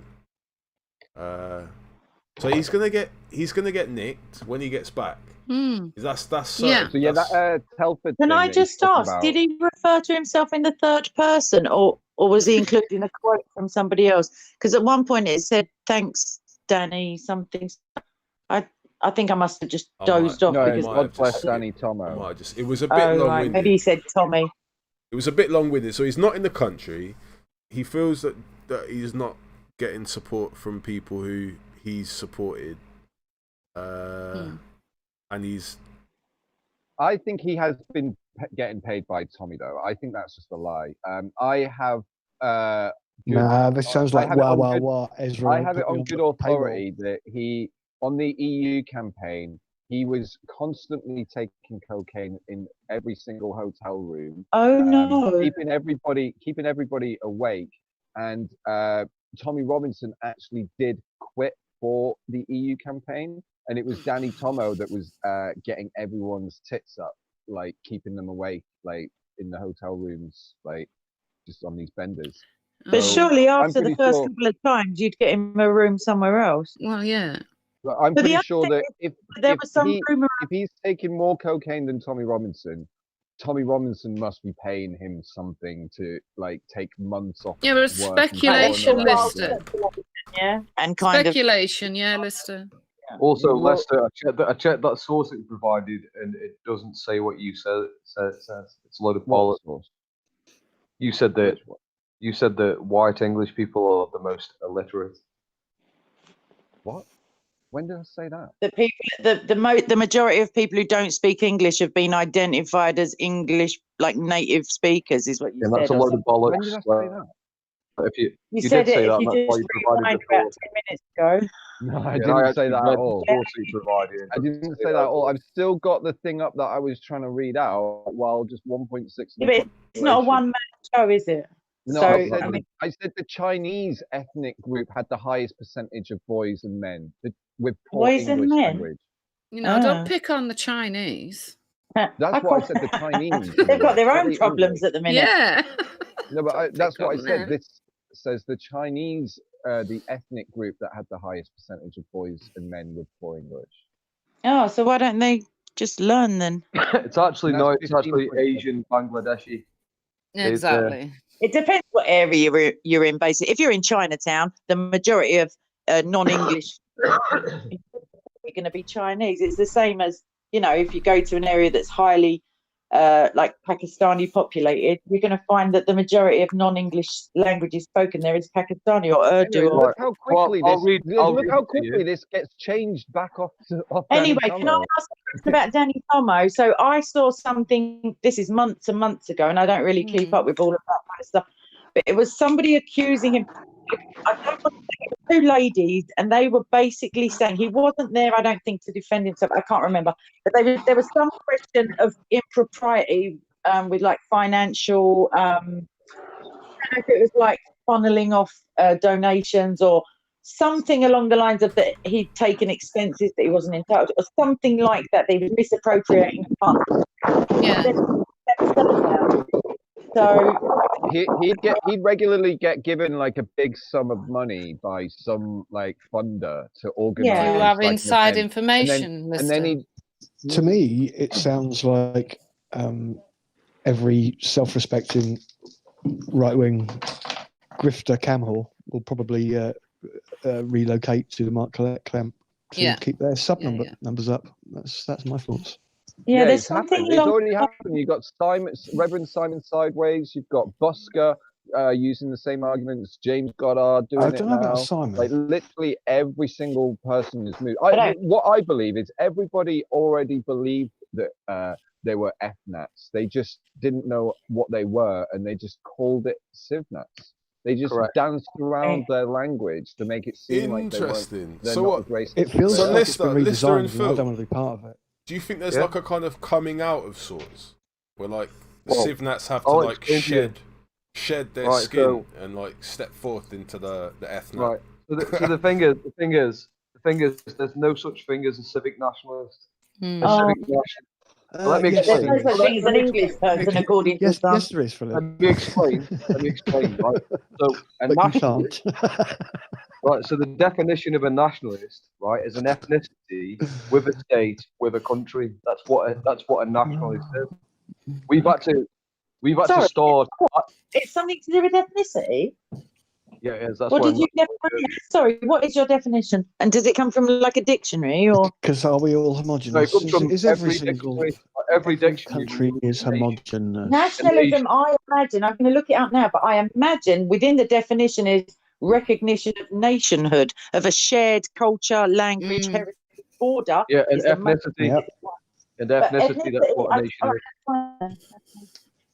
What nation is about an ethnicity with a shared culture, ancestry, and language. And it says here, identification with one's own nation and support for its interests, especially to the exclusion or detriment of the interests of other nations. So it doesn't mention ethnicity. Yeah, well, look at the definition of nation. Okay. It comes up with National Row inquiries, to be fair, but hold on a second. Go on etymology.com. Type in. No, it's all right. Now it's Nationwide Building Society. Okay, Google. Dan, is your channel monetized? If you play a video with a bit of music in it, will it get? We want to know. A nation is a stable community of people formed on the basis of a common language, territory, history, ethnicity, or psychological makeup manifested to a common culture. A nation is more overtly political than an ethnic group. It has been described as a fully mobilized or institutionalized group. Some nations are ethnic groups, in brackets see ethnic nationalism, and some are not, in brackets see civic nationalism and multiculturalism. Yeah, but the thing is, I was just about to say that they've in recent times they've had to add the quantifier of civic nationalism because nationalism has become liberal. That's what's happened. Like, there's no such thing as civic nationalism. So here's the thing.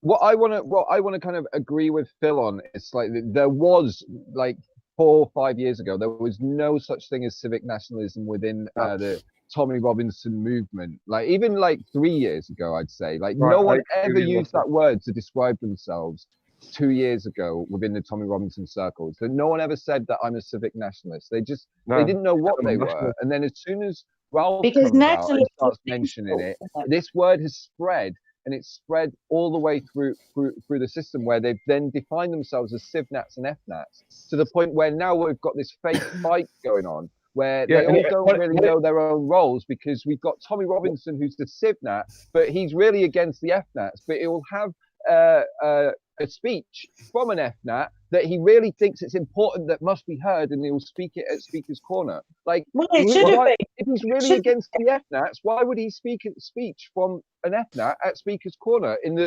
principle of what it is, you can't fight ethno-nationalism like that while defending their rights to speak. You can absolutely defend freedom of speech without necessarily agreeing with the expressions that you're free to speak. I agree, you can do that, but you can't do it in the way that Tommy did it.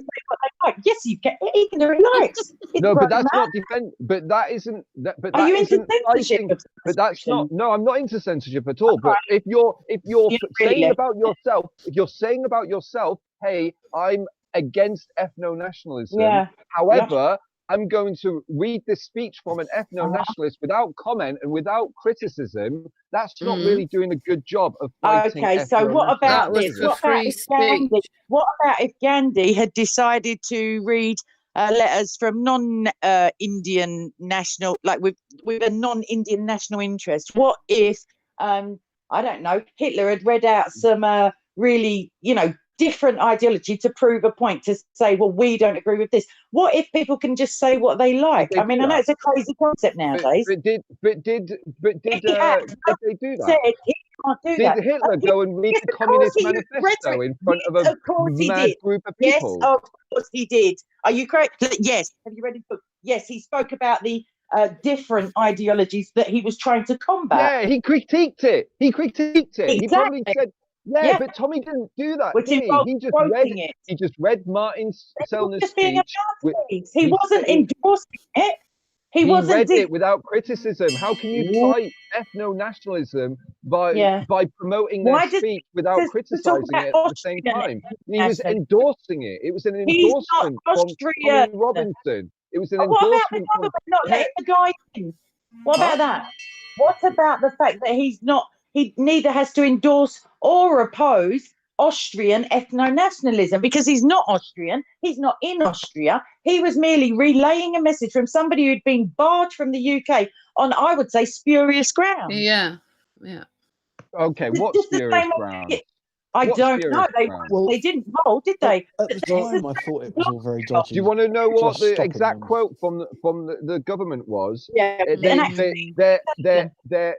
being in this country would not be conducive to the public good. They weren't specific. You're right. They weren't specific on the reasons, but he's got a fucking rap sheet the length of your arm of what it could have been. It could have been. Excuse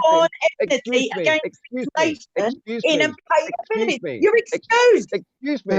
Tell us. Would you like to listen to the rap sheet? No, I wouldn't. I'd like to hear Sellner's rap sheet. You wouldn't like to listen. You wouldn't like to hear what Martin Sellner has done. That is potentially the reason why we would not allow him into the country. Tell me. Did he say Snow White is actually white? Is that what he said? I said, tell me. I'd like to hear. I'll tell Simon if Dave will allow me. So he was in the Mediterranean on a boat with his girlfriend Brittany Pettibone and Lauren Southern. She's banned as well from Britain. Yeah. Probably for the same reason. Considering they were all on the same boat and they all got banned at the same time, it's probably for the thing that they were all together for. Lauren Southern fucked everyone. Was it to overthrow the government? Was it? No, they were all against the religion of peace. They were all against the religion of peace. Lauren Southern was cast out for not being a trad wife. Are you, Wendy? Yes, please. Right. So it was. My delivery's nearly here. So Brittany Pettibone, Martin Sellner, and Lauren Southern were all banned from entering the UK at the same time, all under the label of not conducive to the public good. If it wasn't the same time, it was in the same couple of days. So it's not a lie. No, I said it's a guise, under the guise of. Oh, right. I thought you said it was a lie. Sorry, I shouldn't have interrupted. How do you define what's good for the public listing? Huh? How do you define what's good for the public? Yeah. Could I tell you an interesting anecdotal story? Have you finished? Hold on. Let me finish. So they were banned from the UK because they weren't conducive to the public good. Yeah, they were, and if they were all banned at the same time, it's probably likely that they were all banned for the same thing. So Lauren Southern, please let me finish. God damn it, I've got 2 minutes, please. So Lauren Southern said that she was banned for coming. The last time she was here, she had a stall that was saying that Allah is gay or something. That's right. Yeah. And that she got a bit into trouble for that and just told to go away. She was assumed that she was banned for that reason. However, I like that one. However, that doesn't explain why Martin Salner and Brittany Pettiphone were also banned. So where they connected, all three of them, they were connected in the Mediterranean on this boat where they were trying to endanger lives of those of migrants and those rescuing migrants. Breaking the law. Yeah, they were breaking. Lauren Southern, Martin Salner, and Brittany Pettiphone were smuggling people. Listen to illegal. me, please. How many minutes do I have? Oh, about 15. So they were breaking maritime law, endangering boats, driving in front of boats in the pitch black, where they were not only endangering their own lives, all the people on the other boats, and that is probably the reason why we don't want them in our country as a naval nation, and as someone who used to own a boat. I can assure you that I would not want them in my marina driving like fucking lunatics in the middle of the night, blaring their horn. Excellent. Get some fucking sleep in it. Could I just... It would not be conducive for the public good at all. I would get very mad. Right. Can I just say one quick couple of points just to counter that nonsense? Okay, so none of those were the reason. The reason was that they were deemed not conducive, apparently, to the public good. So that is about as much of a nonsense reason. Hold on a minute. That's what I said. Exactly. So I'm saying you can't then infer that it was anything to do with the Mediterranean. No, because they were all together at the same time there. I've interrupted you, but let me get a point across because I think you're going to find that you're wrong. So my point is that if you disrupt, as our coast guards do, the work of people smugglers and those charities that are disproportionately paid a load of money to rescue people, illegally bring them into this country to claim asylum. Them how to do it as well, yes. To beneficence for this country, like that's not going against the national interest unless we have a secret agenda to just bring them in by the boatload. So they're endangering their own lives by going with people smugglers and pirates and whatever else there is out there on the high seas. Pirate boat? Was it a pirate boat? Was it a pirate boat that they were disrupting? Was it a pirate boat that they were disrupting? Any connectivity? Was it a pirate boat they were disrupting? That is just a blatant lie. You told me that you said that what I said wasn't true. You said what I said wasn't true, and then you literally quoted what I said, and then you've just come out with a lie. And saying that it was a pirate boat when it wasn't a pirate boat. Pirate boats do not save refugees. Pirate boats don't save refugees. Pirate boats rob people. Can you hear me?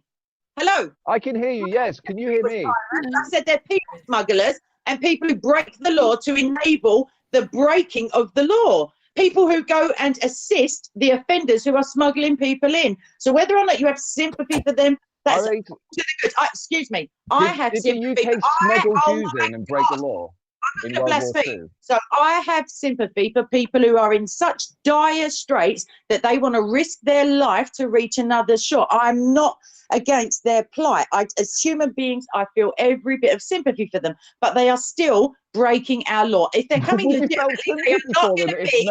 If Martin Salner drowned them all. On you go, love. I just don't know what's the matter with this geezer. Would you have felt sympathy for them if Martin Salner had drowned them all? how's Martin Selner going to drown them all? It's just a nonsense question to divert the subject. It's a nonsense question. Let me ask you. If they crash into the boat and that's not why we come through, Ziryab.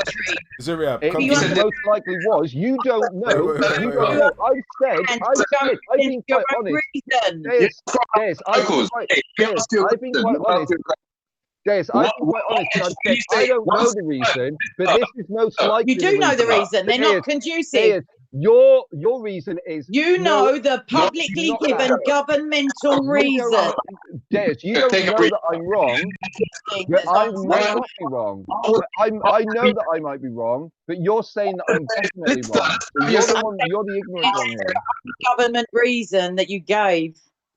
I said the exact same quote. I said the exact same quote you gave.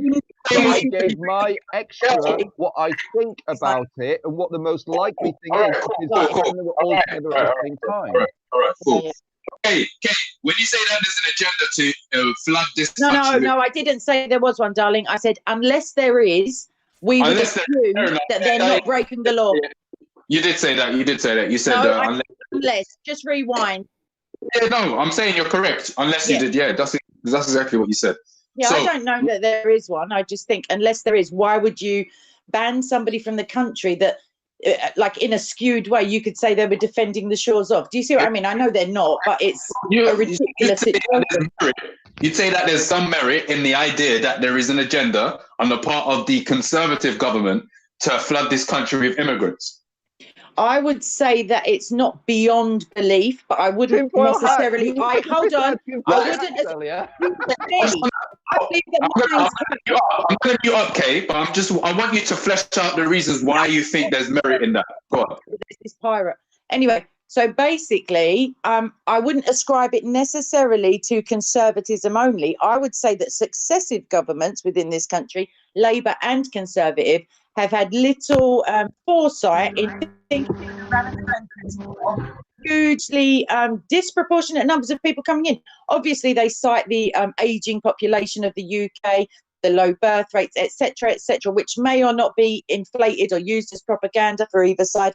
Like, I stay out of all that, because if they're Christian and they need asylum because Christianity is the most persecuted religion globally, I don't care or language they speak. I do not care. So I'm not against immigration as a whole. I just believe that if somebody's breaking our law by trying to smuggle themselves into the country, the Coast Guard should be the one misdirecting that boat. The Coast Guard should be the one to curtail that journey. And anybody who does the Coast Guard's job for them should be getting praised rather than banned from the country, even though they weren't banned from the country because of that. They were banned from the country on spurious grounds of an actual crime. Even if those people doing the Coast Guard's job are immigrants themselves. That means that immigrants coming in doing the Coast Guard work for other countries and therefore not doing the Coast Guard work, they're doing their own work for their own country back in Canada and Austria and not doing the work of the Coast Guard. Like, what are you talking about? I don't know, because I'm not listening to you anymore. Oh, that's not very nice. Right, let me ask you a follow-up question. Saying that, listen. Cool. Hey, listen to Lister.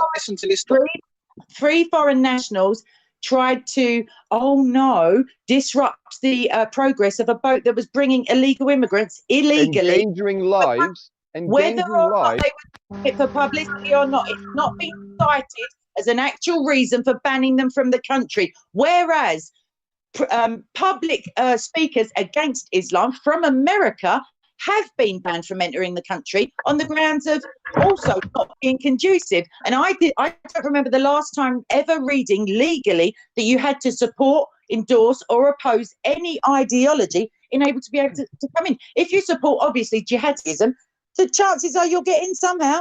But other than that... Wait. Okay, Kate. All right, cool. On that point, whilst there's been people who are anti-Islam and have that as their main speaking platform. Yeah, it just so happens there's an American lady, a Jewish lady who speaks against Islam, who's been banned for nothing other than that.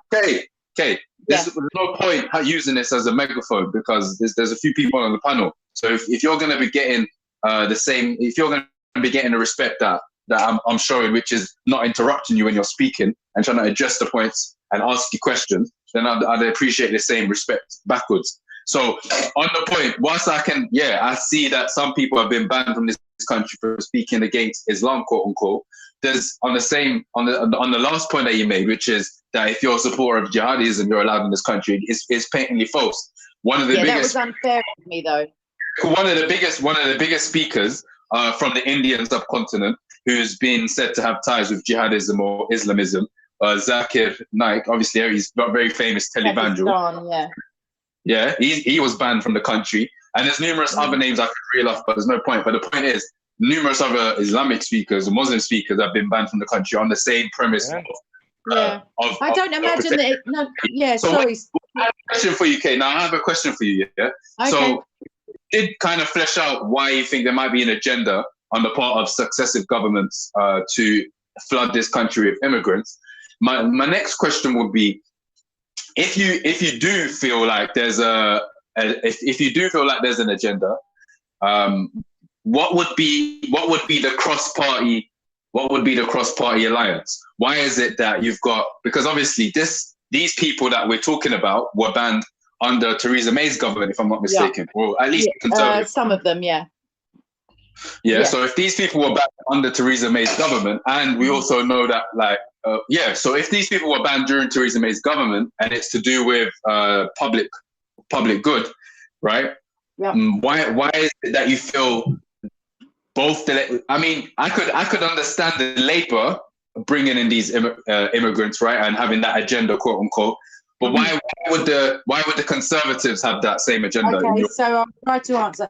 So I don't necessarily hold to that opinion. I think it's a possibility. I don't know for sure that it is.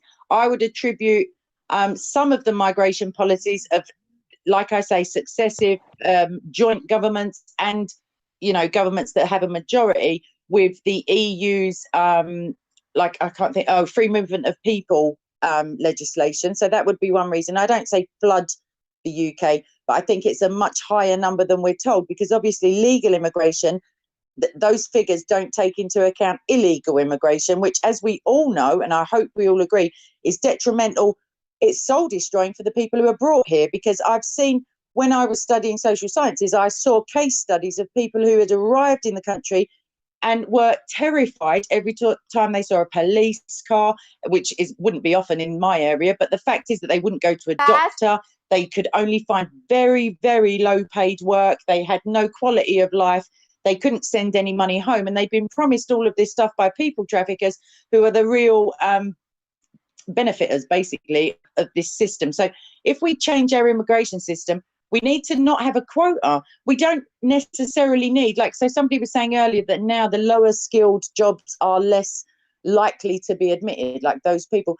There's nothing to, hopefully we come up with something whereby they can receive training either online or, within their own environment that brings them up the ladder, as it were, to make them more job ready when they come to Britain. Because I don't think anybody, some people are saying completely no immigration, but I think that's completely, it's not feasible at all, because we had chain migration, we have family connections of people here.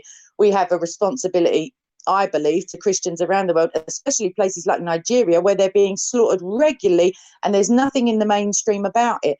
So I'm not against immigration, but I feel that it's disproportionate to the amount of people we need. So if everybody was coming in, not everybody, if the majority of people coming in were legal, we knew who they were, where they were from, and what views they were likely to have about our nation, then we would be better. Sorry? The majority, no, the majority are that. No, the okay, you're not really telling me the benefit of the government, or what the government benefits from by bringing in these immigrants. So the benefit is that more money in the economy. If we have working age people migrating, then obviously the hope is, I don't see it playing out, but the hope, I imagine, is that there'll be a more multicultural society, that there'll be more workers in the workforce, that the older generations of native people will be cared for, because the birth rates are going down by these incoming people. Although nobody stops to think to themselves, but immigrants age at exactly the same rate as everybody else. So eventually we have a pension population, as it were, of people who may have come in like not long enough to pay into the system to be able to receive the benefits back. So, like, I'm not one of those people who goes around waving a tax card about taxpayers, but at the same time, realistically, we're in 1.5 trillion pounds worth of debt, and I believe that our national deficit should be tackled before we start inviting people in who we then need to pay for their healthcare. We then need to pay for, you know, everything else, their housing. You need to pay national insurance contributions for about 35 years. You do. So what's going to happen to these people? So hold on, listen, to qualify for a pension. So you can't just come over here, live here for 5 years, and then get a full pension. That's and what happens then if you haven't qualified? Could you answer my question? You just said that you could, and you can't. I said what happens if you can't qualify for a pension? Do you think in this country you're not going to be supported in some way? Don't get a pension. I know self-employed people who are British who didn't think to pay in and then had to square up with their contributions towards the end of their working life. I know that for a fact. So you can pay in at a later date. You absolutely can be working for 5 years. No, the point I'm making is that these immigrants are coming in, servicing the NHS, servicing old people, and then they're somehow going to be receiving state pensions.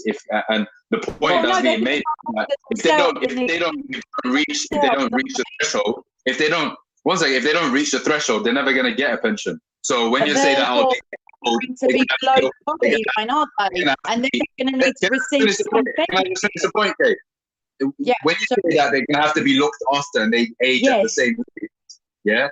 The point I think List is making is that that doesn't make sense. That's the advantage of having further immigration. That's my point. All right, cool. You know what? Cool, man. Have a good one. Yeah, it's very difficult to have a conversation with you when within like 4 words you just cut in.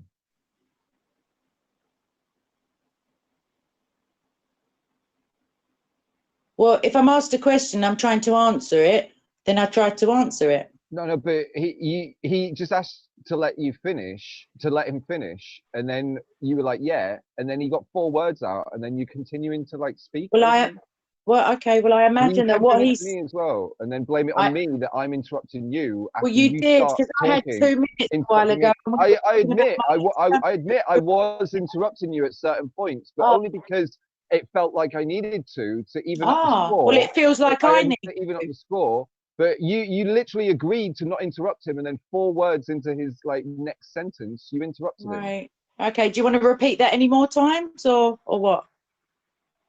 No. Oh, great. Okay, Dan. Sorry. All right. Ziryab, I don't know if you're there.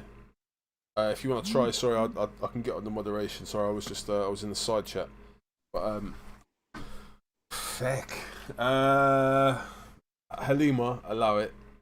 That's your favorite. One of your. Halima, you should maybe not jump in the back chat today. All right, maybe switch the topic up then. Maybe I don't know. It's getting a little bit. Talk about something easy like religion. I'm joking. Base Welshman said Lister needs a safe space. I don't think Lister needs a safe space. I think he's all right. People. The chat is a bit mad at the moment. People are calling you a racist Islamophobe devil. Okay. Who's that? Me? Yes. Someone's got no impulse control. I don't know who is spoken about. Base Welshman. Someone said earlier on you've got like a tracker on Lister. Everywhere Lister goes. Base Welshman. I'll surely follow. All right, so I think we rinsed out Danny Tomo. I think we got to the end of that conversation before we got somewhere else. So Danny Tomo may or may not be going to prison. That may or may not be the truth. What else we talked about? Sorry, just to add to that, I just wanted to add to that reason why he might be going to prison. So this thing in Telford where he found this victim of some sort of sexual crime. I don't think he gave any specifics. So I don't know exactly what happened, but he started posting pictures of the victim. Of the victim of this sexual abuse, this child victim, and released the name, which you're not supposed to do, and it's like completely put her life at risk, because now everyone knows that she's talking, like the family's talking to the far right, and it puts any sort of is that a crime? It puts is that a crime? Yeah, it is a crime because it puts any sort of justice for these criminals if they were ever to be brought to trial. Oh, shut up, Lister. It makes it much more difficult to get that evidence into court. Shut up. In a non-biased way. There was me thinking you were going to, they shouldn't have given the identity of the child because she's only such and such an age. And there you are worrying about the offenders. You know what I mean? Did I not just start off by saying that? Like, they've put the victim at risk by giving her name and the fact that, like, her appearance and the fact that she's speaking to fucking Danny Tomo. Do you not think that puts her life in danger? And that is exactly what I just said before you just said that I didn't. Well, she should be protected. Her life would be in danger from who? Completely rational people? Like the criminals, the rapists who allegedly have raped her. No, what I'm saying is, so the threat isn't coming from anybody reasonable. It's coming from somebody who the police should be able to already arrest. Is that right? Yeah. I don't know anything of the specifics. Maybe this is all a lie. Maybe it's not. But maybe that's why they want to question Danny Tomo about it, to find out what the fuck this girl has happened to this girl. Right, but maybe they could actually question him without him being present anyway if it was very serious. So it's not his girlfriend being giving us. I can't follow it. I don't know which rumor to hold truth with. So this is Danny Tomo's story, which he mentioned in the thing. I've heard rumors that he beat his wife. Right, but that's what I'm saying. So the police either want to speak to him regarding a young girl who's been in touch with him, or his wife, or some financial stuff, or who knows, because it's for the police to decide and for him to decide when he eventually comes. He's well within his capability to get a solicitor to just get in touch with them and find out what potential charges there are.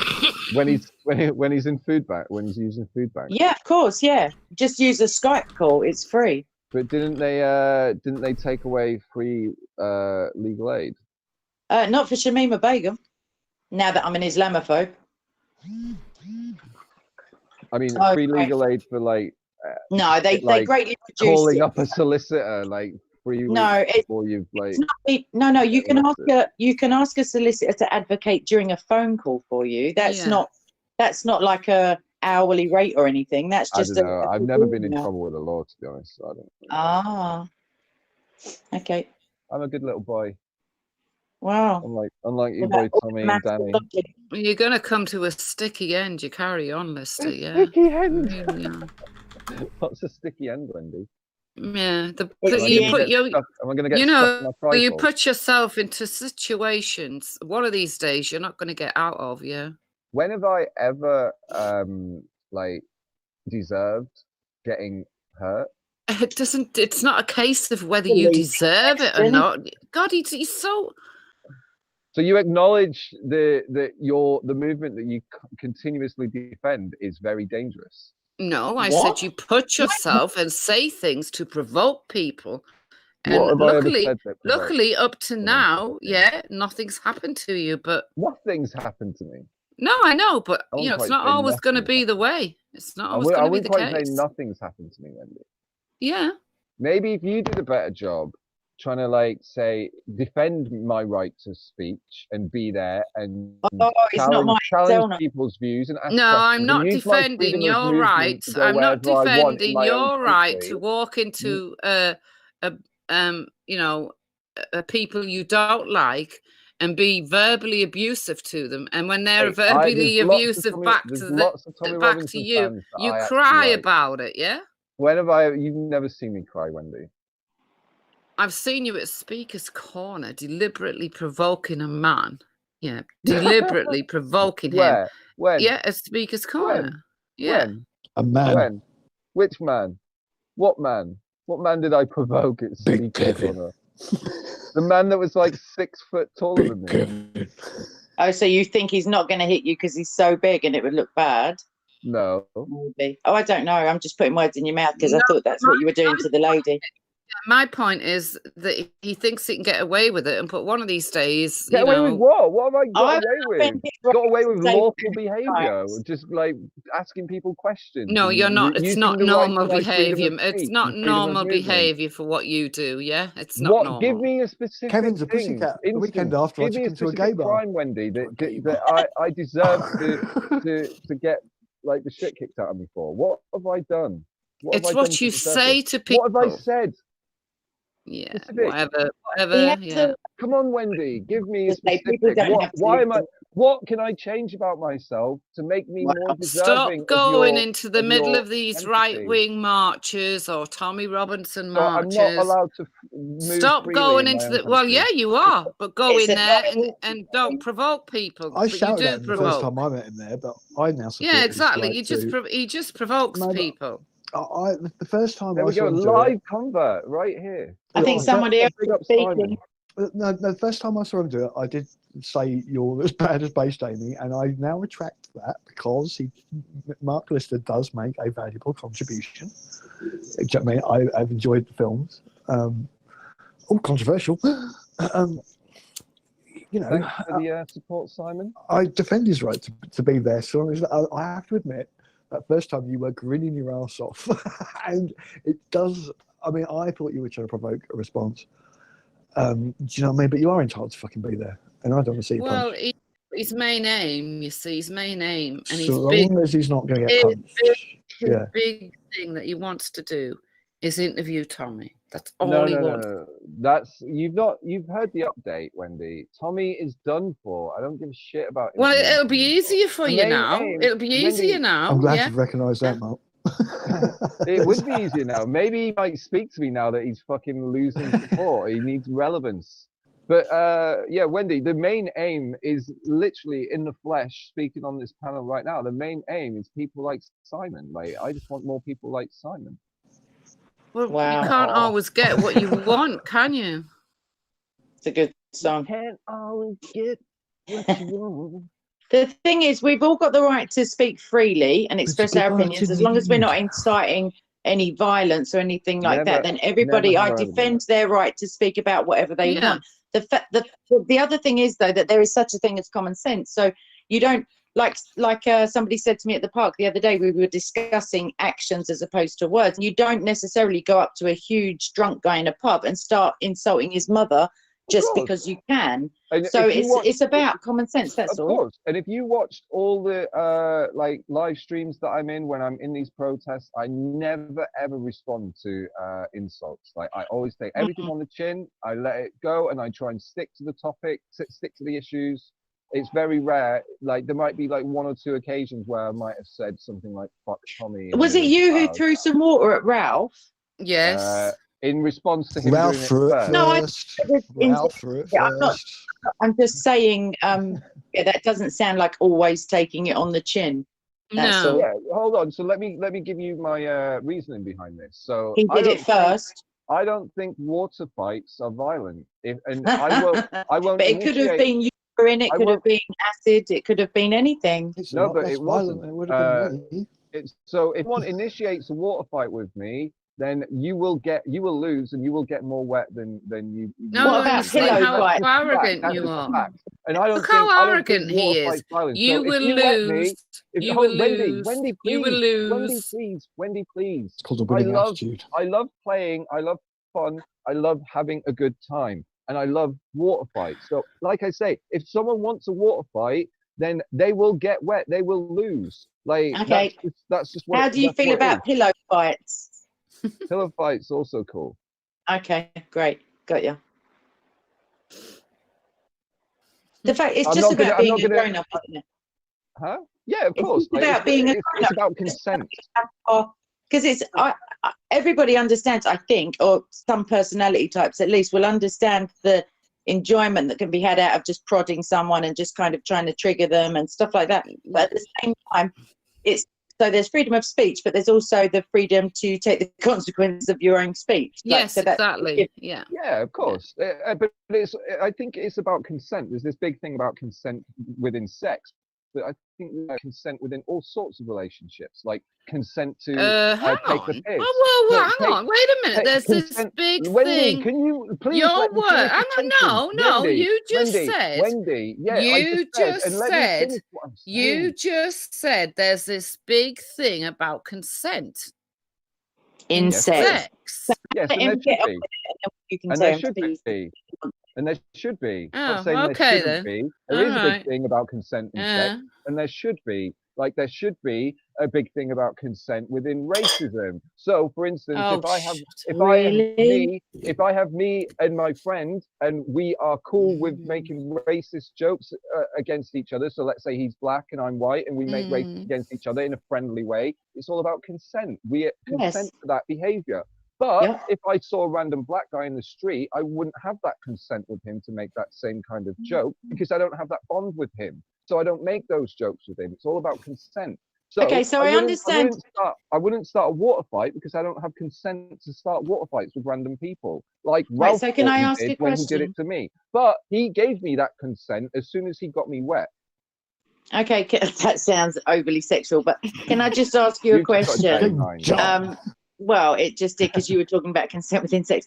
Okay, so I broadly agree with you, although I feel strongly that obviously sexual consent is heavily legislated, but verbal consent is not. And the reason I say that is because in countries like Canada, for example, there's not only prohibited speech, but there's enforced speech. So you must correctly address somebody depending on the gender that they may have chosen that morning and they may discard the next day. That's not true. No, I'm genuinely serious. No, I know you are, but it's not true. Yeah, so it is true. There's enforced speech legislation. It's true. I watched the government Senate, like the committee, the hearings for it. I watched it. So it is true, and I'm not lying. So Canada, is that what you're telling me? No, you. Right. Okay, then. So I watched it. Read the Act of Parliament to me, then. Read the Act of Parliament where it says I will. You must. And now I'll just finish my. Okay.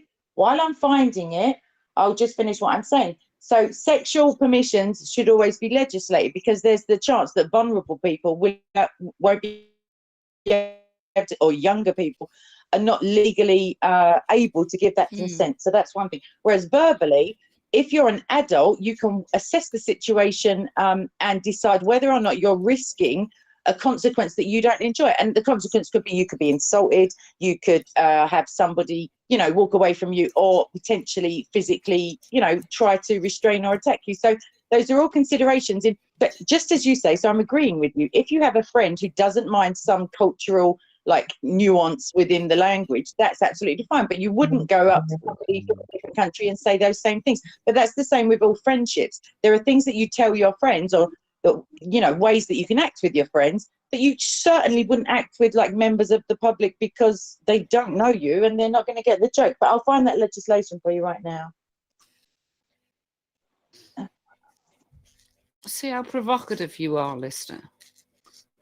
Yeah, everyone's just lining up to beat the shot. Well, why can't you just be normal, Why can't I just you sound like someone's mum. Why don't you fit in? Why do you have to do things differently to everyone else? It's so hard to predict. Okay, it's called Bill C-16, and it got royal assent and became law in Canada. Yeah, read it out. No, read the detail. Read the specific bit of the law that you're talking about. Because I could have told you that it was Bill C-16. But you told me it didn't exist, and now I'm giving. No, I didn't say it didn't exist. I'm saying the way you're characterizing it is not true. You're not. Hold on. What I want. Let me clarify. Let me clarify what I want you to find for me. Please find the bit. I think it's relevant. Okay, great. Please find the bit where it. Do you want to know or not? It's an amendment to the Canadian Human Rights Act and the Criminal Code, and it's called Bill C-16, and it's 2016, and it's a law that's passed by the Parliament of Canada. And the law adds, and I will read the legislation, the law adds gender expression and gender identity as protected grounds to the Canadian Human Rights Act, and also to the Criminal Code, provisions dealing with hate propaganda, incitement to genocide, and aggregating factors in sentencing. So would it be illegal? Would it be illegal? Would it be illegal for me to refer to a black man as a white man? It's talking about gender, so I don't know how that's relevant. I know, but that is what they've done. They've just added the gender bit onto the Human Rights Act. On the Human Rights Act. So is it illegal for me to... You said it didn't exist. No, I've not said it didn't exist. I said the way that you're characterizing it is a lie. Characterizing it. And now I'm trying to explain why it's a lie, and you won't allow me. So please allow me to speak now. I think you're talking twaddle. Okay, so it's not illegal for me to refer to a black man as a white man. No, but they'd lock you up if you started running around calling black men Can you allow me to make a fucking point? Can you allow me to make a point? Is it a relevant point? Yes, it is a relevant point. Right. So, on the Human Rights Act, you're not allowed to discriminate against based on their race. So, me just calling a black man a white man is not enough. As like, it's not discrimination. It's just a stupid comment. Like, it's not based in any sort of fact. So, in the same way to race someone, you can misgender someone. You can do it in all sorts of ways, and that is not against the law. But as soon as you start misgendering someone in a way that is based on hate, so let's say there's a woman who I work with, and she looks quite butch, but she's definitely a woman, and I continuously call her a guy, then that, because I want to bully her, then that becomes discriminatory and harassment, and that is what they're protecting when they're adding that to the list. There is nothing that you have to start using Zia or Zer or like all these other pronouns. There's nothing that suggests that in that document, in that law, and you will not find a legal expert that agrees with what you're trying to say right now. I'm not trying to say anything. I'm reading what's here. And I'm telling you, they've added it to the not civil law, criminal code. So if you break these new additions, which compelled speech cannot be legislated against. What are they compelled to say? They're compelled to say something. They are compelled legally to not misgender somebody. Where? It doesn't. Where oh my God! Bill 16 in section whatever I just read out. Are you joking? C16, what section? Right, Bill C16, and then now let me get big up to the viewers. Yeah, I'm back. Just eating some food. I'm keeping on the chat. And I will moderate if need be. Gender identity or expression. So not only your gender, it's nothing actually. Can I just finish my quick point? Gender is whether or not, obviously, and I know you know this, is whether you're male or female. Gender identity is something completely different. It's a construct. It means that I can identify as fluid, neutral, one or the other, both. I can identify as a new species of person if I so choose to. I can say I'm you can't. What's a Z? Tell me what a Z is. But that's not a species of person. What is a Z? Is it a new sex? Is a woman separate species? It's a woman. I didn't know. I wouldn't have known that. Separate species. I don't speak Facebook. I speak English. What is a Z? Are men and women different species? No, they're different. What is a Z? Gender and gender identity is something completely different. It's what you identify as. Identify as a male or female doesn't make them a different species. So gender neutral people, what gender are they? That's the discriminatory part coming in there. You're seeing someone who might have been born. You're seeing someone. Have you ever heard of a back and forth conversation? I have, but you're not even listening. You're telling me that it's not a species. Do you know what? Like, I'm obviously using language that's a bit emotive, but I don't believe there are a new type of species. But I don't remember learning in biology any sex other than male, female, or hermaphrodite. I don't remember. What's a hermaphrodite? When I studied psychology, I do remember different forms of gender identity and expression, but they are not biological. Okay, so what gender would you call a hermaphrodite? I would say that they have characteristics of both. Okay, so if you were saying a sentence, so would the dictionary. Like, he or she did this, what would that would have? If it was somebody born with both sets of genitalia, it would have to be, of course, by their choosing or by the choosing of their doctor at birth. We agree. What's the problem? But I don't know what a Z is. I don't know what a Zer That's is. a new word, because language is norm, resistant, whatever is. Do you know how many new words are added to the dictionary every year? Quite a lot, yeah. Yeah. And some are relevant. Do you have a problem with using any of those words? No, I haven't. LOL was one of them a few years ago.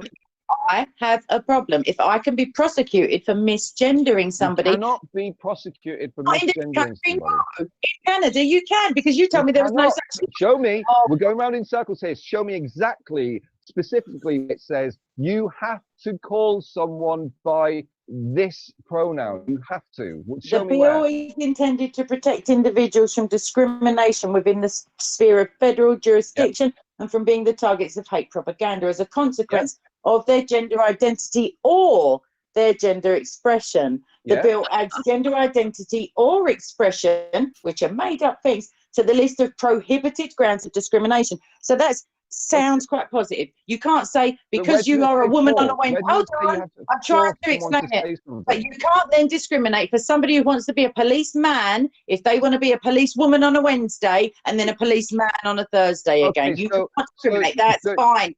I don't want people discriminated against for imaginary problems. I don't. So hermaphrodites are imaginary now. Hold on. Sorry, please. Hermaphrodites, one, are not imaginary. You just agreed I'm not talking about hermaphrodites. You are. You're talking about she's not. What's up, everybody? Hold on. Let me go to my second. Hold on, please. Let me go to my second point. So, you just acknowledged that hermaphrodites exist, so we need to create words for them. Hold on, you're refusing. You're refusing to acknowledge that someone might be a Z, and you won't use that word that they want you to use. So hold on. Let me finish. Please, to God, let me finish. So if we go back, that's the other side. But I can't see you.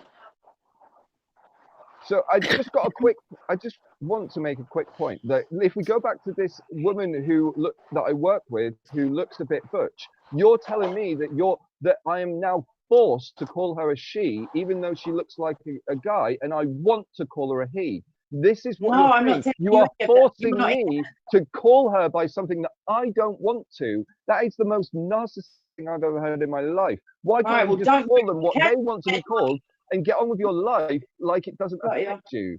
All right, love. All right, mate. Don't move to Canada. That's my advice. No one's ever been put in jail for misgendering someone. No one's if ever Ralph Pesh calls me Simone, is that misgendering? It's misnaming. Hey, Kate, what's going on? What's up, man? Oh, what's happening, Liv? You all right? What's going on, man? Yeah, man, we're here.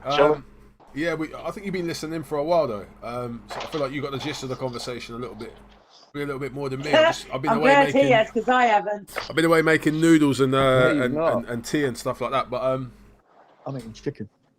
Big up the chicken eaters, man. Yeah. So someone was gonna.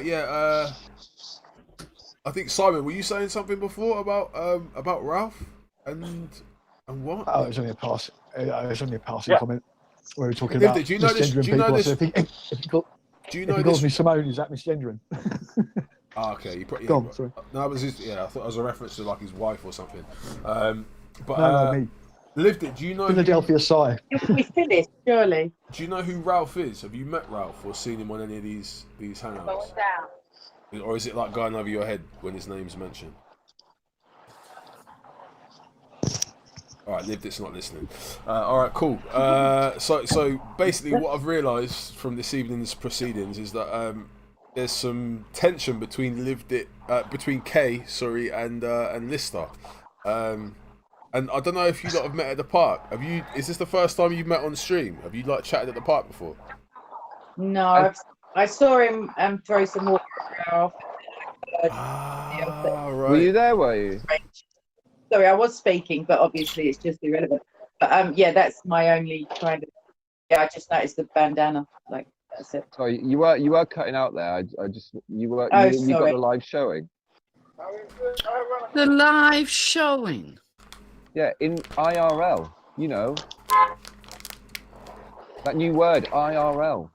In real life. That I'm going to make you In real use. life. You're not going to make me use it, yeah? Use it. Compelled speech. Hey, is the background bothering you guys? Sorry, You, Wendy. You will do. Ben, I won't. I will never use it. No. Use IRL. No. What did I say, Wendy? Quote me. I'm not saying it. Say it. No. Say it. Damn it. It might stand for I'm the real lister. I mean, we just don't know, do we? What are we signing up to? The thing is, you don't know these sort of acronyms, like LOL. My mum thought it meant lots of love for ages.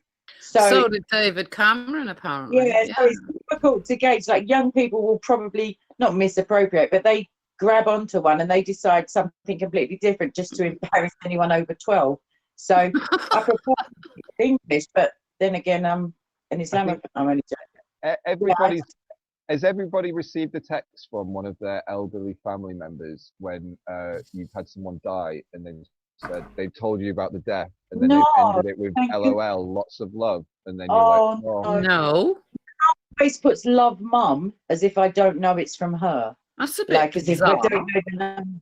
No, I just know quite a few people who've told me that same story. I thought Deus was going to say the same thing when. I hope I never receive a text message informing in the family. I hope I get the call, like rather than the. Wouldn't want to be told that by text message.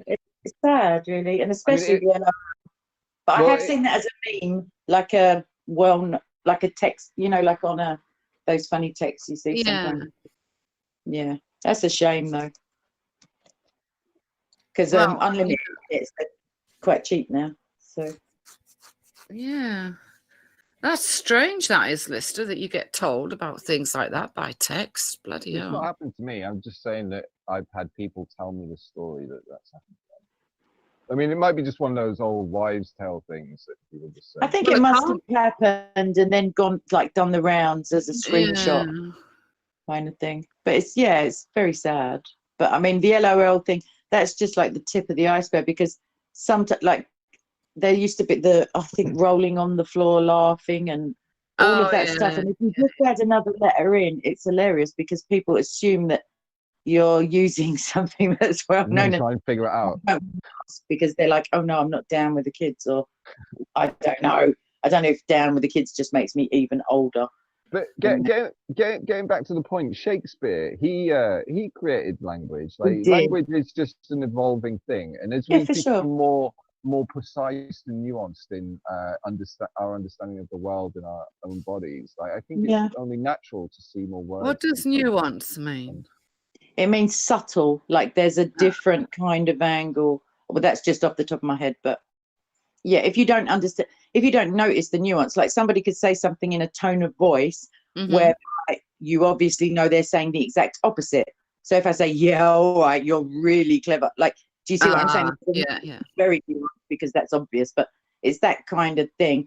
But the thing with languages, it's such a shame because, like, even just English has changed just radically. You would be very hard pushed to have a conversation with somebody from 400 years ago, apart from the fact that they're dead. And of course, and I grandparents, when I was when my grandparents, when they were still alive, when I was a kid, like, they would struggle to understand my slang and what we were saying. And now when I look at, like, when I hear kids talking and some of the chat on these panels, like, I don't understand what people are saying sometimes. Like, the thing, that's the point, isn't it? You don't want to be understood. It's culture that's why slangs are created. They're often created to keep people outside. Yeah. And I don't see anything wrong with it. It's just like I used to speak Eggy language when I was a kid. So Eggy language. So you just create your own code, which anyone can do this. You just change every syllable into the syllable egg. So you'd say something like, my name is Lister, would become Meg, Neg, Meg, Legs, Deg. Well, that's really intelligent, isn't it? But once you get kind of fluent in it, you can kind of just pick up what people are saying and what they're meaning just by the letters that they're using and not using the vowels. And it's like longhand, verbally kind of thing.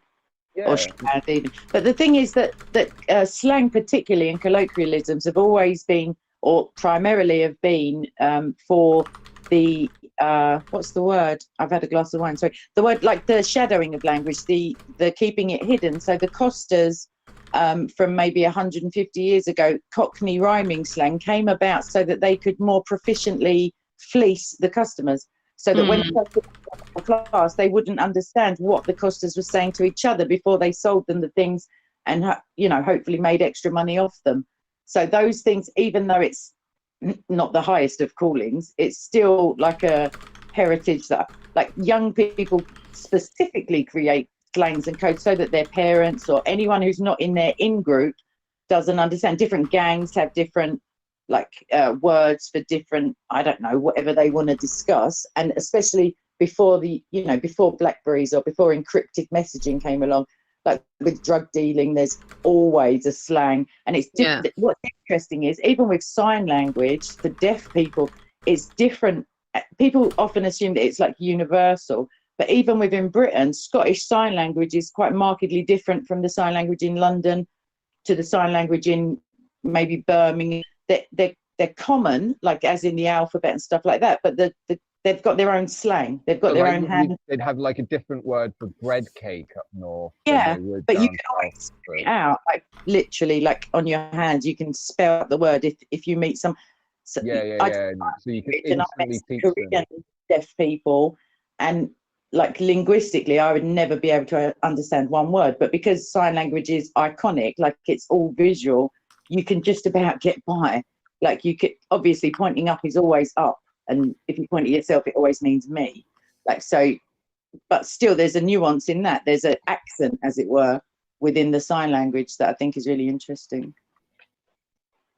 It's a good way to talk about people, and they don't know what you're saying. Can anyone speak back slang on the panel? That like Ipsney, yeah, Ipsney, I can't do it, but yeah. Something like that. Something like that. Yeah, that's it. That's it. Or Arayuyayikin Spay area by say I'm K or Bayangsley. That sort of thing. That's all right. I kind of understood that. That's what you classes find, so I hope everyone appreciates the effort there. I think I heard you say I'm K, something about I'm K. No? Are you speaking about backslang? There's one where you put the hang on a minute. You put the first letter on the end and add the sound A at the end of everything. Yeah. Or there's the traditional one where you put vg in the middle of every part, like every syllable. So avagar, yubagu, gubago, avaging, to vagu, the vaga, shivagops, that sort of thing. It's not as easy as it's not as easy as it sort of falls on the ear. I don't think it's easier to listen to than it is for me anyway. Most languages are easier to comprehend, like children especially. As you're learning a language, your vocabulary for speech will always be greatly less than your comprehension. So children can understand up to, I don't know, at whatever age it is, maybe 500 words that are spoken to them, but can only reproduce maybe 100, or I don't know the exact figures, but they can understand the grammar and stuff like that before they can replicate it, kind of thing, which is interesting. And it's a shame when there's things like speech impairments, it damages people's confidence, obviously, because the reception that they get when they're learning how to vocalize their feelings becomes, I don't know. So here's the thing. Imagine someone from a foreign country with a speech impediment who struggles with their own language and then comes over here and struggles with their second language. Like, do you think we're a country of monsters? The 1% where think we're a country of monsters, though? Do you think that somebody with a cleft palate or some obvious stutter is going to be held to the same standards? Sometimes these things aren't obvious. Sometimes disabilities aren't obvious to the eye. Yeah, but stammers and stutters and speech impairments of any, like a lisp or a cleft palate of some, they're visually or audibly obvious. Yeah, but there's some people who just struggle with language. Maybe it's not like something physical like a cleft palate, but it might be something more mental inside them. Yeah, like a stutter or a stammer. No. Do you like, feel just sorry think for the that they world, just Lister? struggle with language. No, Listen, I'm and they're saying more, that maybe they're more autistic, like, and Okay, they're but they really would good be- at numbers, but they real struggle communicating with people. They're really going to struggle picking up their second language. yeah, and because of that, do you think we should let a lot of people not be able to speak our language? I mean, like you're talking think- about the. Okay, can I just put this to you very gently? You're putting the benefit of a very few people over the benefit of the people who would greatly benefit from knowing a language and being able to communicate, because connectivity is lacking in this age of social media. Actually being connected to someone in person is already on the decline. Like the reason this girl has killed herself, this celebrity, because she's receiving internet hate and newspaper attention and all of this stuff, and she can't contact presumably or allegedly like the person who she's actually this issue with, who didn't support her wouldn't prosecution. it be great if she couldn't speak English and she lived in this country, Why? and then she couldn't read all the hate she was getting? And No, then she wouldn't, like, I think that's first. no, but this is like that argument you just made is irrelevant to what saying she's that an English person who can speak English. I just allowed you to finish. Can you allow me to finish? Like we're talking about a family who's come over here. And someone might have someone in their family who might have something where it impedes their ability to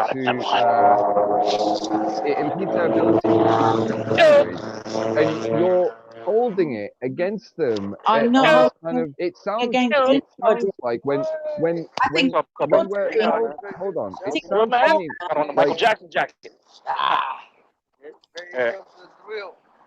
Thriller. I'll be back. I'm about to go see him right now. Yeah, be good, Papa. How's Lion? You good? Your brother good? God. Sorry, guys. When I see that you can that I can speak to 98.6% of the country, I don't really see a massive problem. You just don't care about the other 4%, yeah? No, the 1.4%, I do care about them. And listen, like I'm saying, you like to tell them that and have them understand. If these people struggle, why does it sound so contentious if indeed this whole discussion, so-called debate or whatever, is over supposedly humanity and caring for people? And why does it seem so contentious? I'm talking to you, Kay. Yeah, because I tell you why. Because the arguments that have been put forward are not to the benefit of the very small minority of people who don't happen to speak the language. I'm not arguing that from any authoritarian viewpoint that they must meet these requirements. I'm not arguing that one bit. What I'm saying is that what I'm saying is that I would like to be able to connect with people on a pure. It's not about them. It's about what you want. It's about I would maybe they'd speak English or a country where language and they could connect them. No one's forcing anyone to stay here and not speak the language that is here. Like my curiosity comes from the fact. Yeah. My curiosity comes from the fact that I am in the country known as the melting pot, and I'm in the #1 city, the front door, the melting pot, New York City. And in my city, traditionally, we've always had places like, there's always enclaves, and that's typically the first, second, sometimes third generation. And it obviously it initially began because of bigotry, like when the Irish came, the Italians came, when black people were released from slavery and came up from the South, and all the way down to today, where you have a lot of sheiks and Muslims and this, that, and the other. It's no problem to have an enclave community because that's part of transitioning. Yeah, I'm not arguing. If I could finish, I listened for an hour. If you are a child and you're born, the only way you learn your language, customs, and every fucking thing is not exclusively from your family. It's when you start going to school and dealing with people. Then you learn the language, then you learn that. This is why the first generation, like if you're Muslim, first generation, you see the father a lot of time wearing the dashiki, this, that, and the other, like Nigerians. The kids, second, third generation, they got on Nikes and Yankee hats, FUBU and all types of shit, right? So people transition quicker than an entire generation. And if your argument is that they need to become more like where they are, adopt the culture more.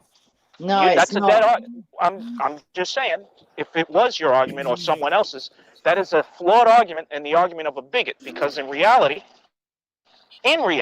over time, everyone transitions and becomes more like where they are. No, that's not my argument at all. My argument is that I believe that we started off with, I believe that there are women especially, but it's not, I'm not being sexist about it, but there are people who are, targeted for their vulnerabilities. And when they can't report, that's true, violent sexual crimes against them, when they're being trafficked for sexual purposes, when they're in domestically violent relationships whereby maybe their partner speaks English, but they don't, I just don't think that they're on a level footing. And just for the piece of... Well, if that is your argument, Kate, just if I could just say this, it's what you're saying. I wholeheartedly endorse what you're saying. Yeah, because I see that too. We have a big problem here with when you come to the U.S., Canada, Britain, France, something like this, you're in the West now. You're in the fucking West now. That doesn't mean that you have to abandon your culture or anything, but there's a lot of things from your culture that, yes, like it or not, they're inhumane. It's inhumane, like what they do in sub-Saharan Africa, the way it's almost ritualistic rape and like destruction of women's bodies. Same thing throughout the Arab world. Okay, let's not talk about, everybody talks about the Catholic Church and those fucking pedophiles. Well, let's not forget that there ain't one Muslim who hasn't heard of a T-boy or doesn't remember. If you're from anywhere near Pakistan, Afghanistan, Iraq, any of these fucking places, you have seen second and third grade boys, second and third grade boys, well-dressed, decked out with silver and shit, going into houses full of men to be fucked all night. There's an American soldier who got court-martialed for the shit because he killed the motherfucker.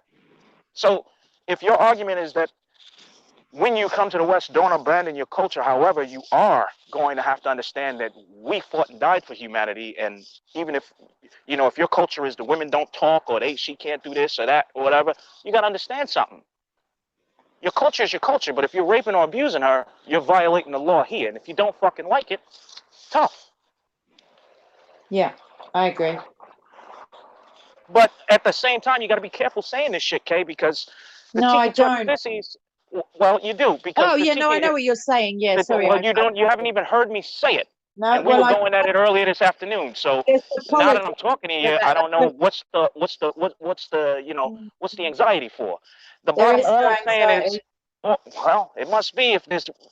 No, you really can't describe feelings to me. If what I was really trying to say was, we have to be careful with our speech because there are imposters among us. The imposters in the West have always hated the West. They fought against every fucking thing we did from the 19th century, let alone the 20th, right? And all throughout the 20th. And now they're at the point, they used to be real before our grandfather's day. Now we're at the point where they like to pretend to be reasonable like everyone. And they'll present a reasonable argument, like you said, and ride your coattails. And before you know it, you're saying something reasonable, but you're surrounded by all types of Nazis and other fucking Hebrew Israelites and every type of roach there is. So that's what I mean why you got to be careful how you say things because of the hidden sentiment of these cowards who won't admit that they're actually fascists. Fuck them. That's all right. Big up lived it. And you could tell them a Yank. You could tell them a Yank told you that. A Yank told you that out of Queens. A Yank told you that out of Queens. Because I noticed in Europe. I noticed in Europe, just like I told that cocksucker in the room earlier this morning. I noticed the roaches in Europe and the roaches here in North America. They all assimilate together. And if you think about it, you don't even have to think about it. In these panels, Dan, you know what the fuck I'm about to say. These motherfuckers, the only people they'll talk to is some type of Nazi or some type of gray coat motherfucker or some type of ghetto babbler or Israelite coon. But as far as reasonable people, they don't talk to them. And the reason for that is they're trying to present all of us in the West, whether you're on that side of the Atlantic or here, they're trying to say that we're all either morons or fascists, when in fact, they're the fucking motherfuckers that are trying to introduce old world evil to the new world. Yes. This is the very thing that Mr. Churchill, Mr. Roosevelt, and millions of men and women fought and died for in the 40s. Fuck them. That's right. That's why I don't think there should be censored speech at all. Like, I know that there are detestable things that said. I know there are offensive things, and all of that is taken into consideration when countries set out their freedom of expression and freedom of speech legislation. So obviously nobody's able to call for the murder of a specific person, but any That's all it is. That's all it is. Yeah. If you're not allowed to call for the murder, then you're not allowed to incite murder. Or you're not allowed to incite a riot. You're not allowed to incite.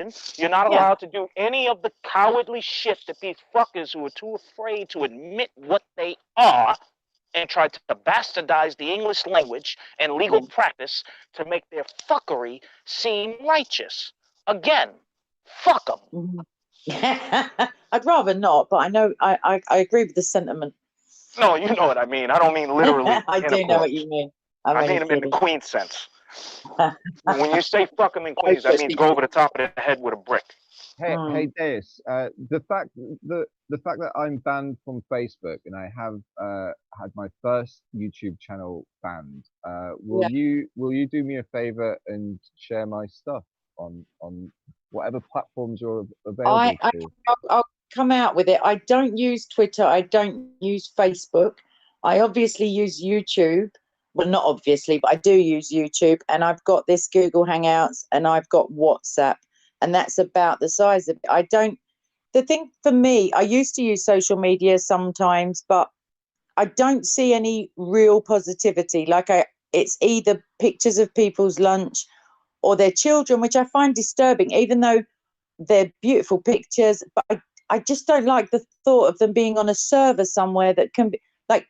I agree. Like all my personal photos have disappeared now. Like I can't get them back. Like 10 years worth of shit. Like it's just gone. Like I'm not joining Facebook again because of it. Exactly, and I think they've got too much power, and they put themselves forward as publishers, or rather as neutral platforms, when actually they're allowing detestable speech, which I fully support, even though I don't support the sentiment within it. I think people should be able to be as idiotic as they like, and then hopefully well-reasoned people will, rebuke them or just have a little discussion. Some people have never had any discipline in their life, any kind of moral, guidance, and that's fine, because everybody comes into maturity at their own rate, and hopefully, please God, we all get old enough to do so. But yeah, I wouldn't have a problem with looking at your stuff on YouTube. I don't put videos up necessarily. I've got like a playlist, I think, on my channel, but my channel is literally just because I signed in once, because there's too many videos to watch at once. I just mentioned it because you were strongly in the defense of Tommy Robinson reading. I'm strongly in the defense of freedom of speech. That's all. Yeah, so am I. Like I'm more so than anyone. Like I've not blocked anyone on Twitter, especially permanently. Like the most amount of blocks that have been on my list have been 2. In fact, I blocked one guy permanently who was a bit insensitive, and he should have known about like a death of one of my colleagues. So he's banned permanently. But otherwise, I'm banned. I must be banned from hundreds of Did they ever give you a valid reason, or something that you? No, there's lots of people that I never even had a conversation with and instantly banned just from reputation of this guy's disagreeable. He's not one of us. He shouldn't be in my echo chamber. Like, does that hurt your feelings? No, it doesn't hurt my feelings, but it's a massive. It's a massive problem, because people will say that I'm in a left-wing echo chamber, but I pretty much only get my news from far-right sources. But that's all.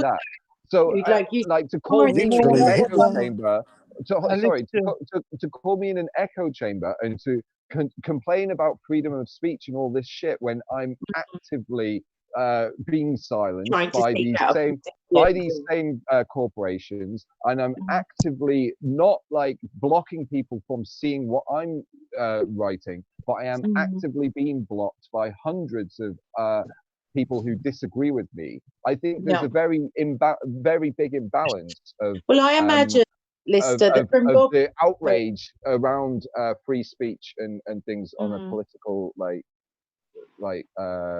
partisan basis.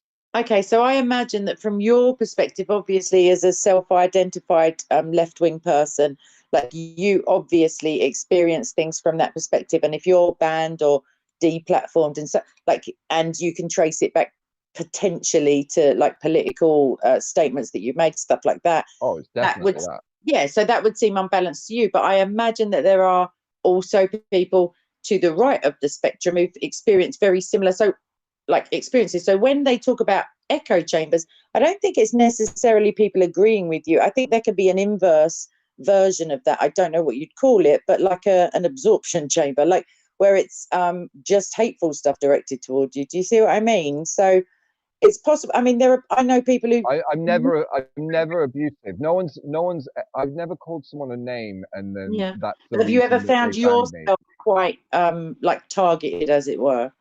Do you see what I'm saying? Do an echo chamber? I get a lot of private messages. Shall I read a few? Let's read a few. Only private messages I get that I generally ignore. Yeah. Well, do ignore them then. Don't give them the airtime. I don't even acknowledge that I've seen them. I don't like. It's just like, let's see Twitter.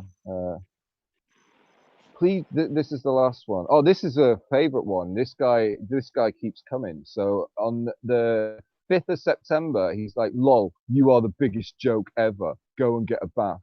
And then 14 days later, "Go and get a life."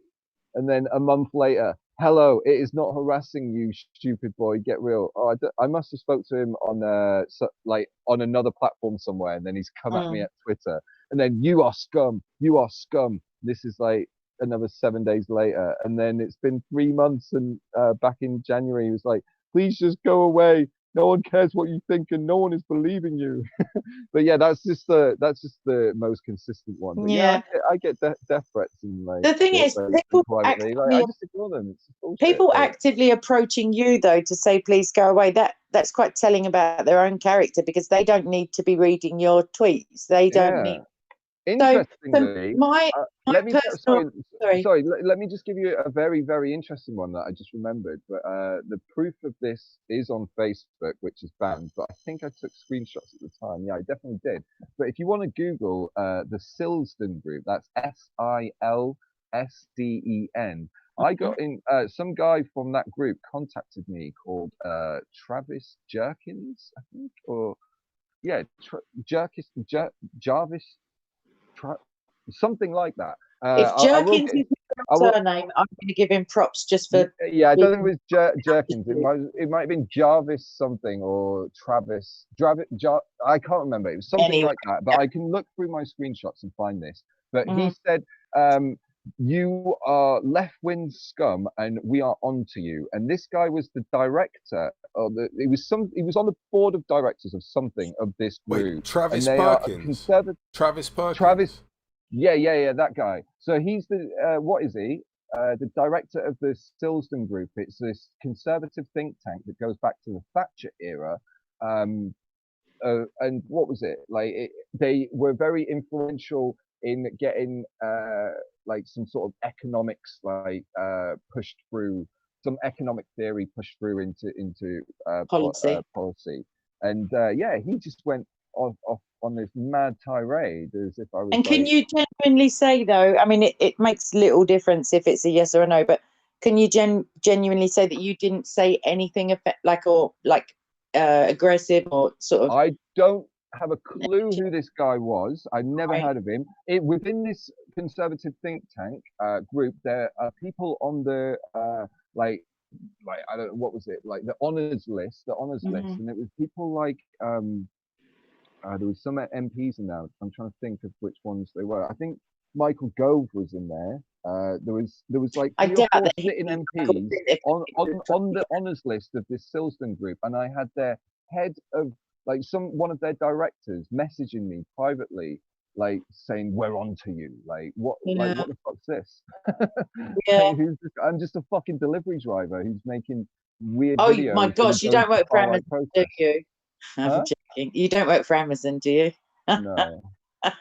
It's a joke. I would say genuinely that not to put too much store. So that with the what's the word? With the encroachment, I suppose, of social media, it was quite a new thing. It just came out of nowhere. I think originally the internet was allegedly to like cure cancer or something really like beneficial, but then it's kind of devolved into this, you know, so you can get bots that are obviously abusive, you can like, and false flags as well. So you can have people who are left wing even, and I'm not suggesting that this is the case for you, but insulting people to evoke a response against somebody. Do you know what I mean? Like against an opponent.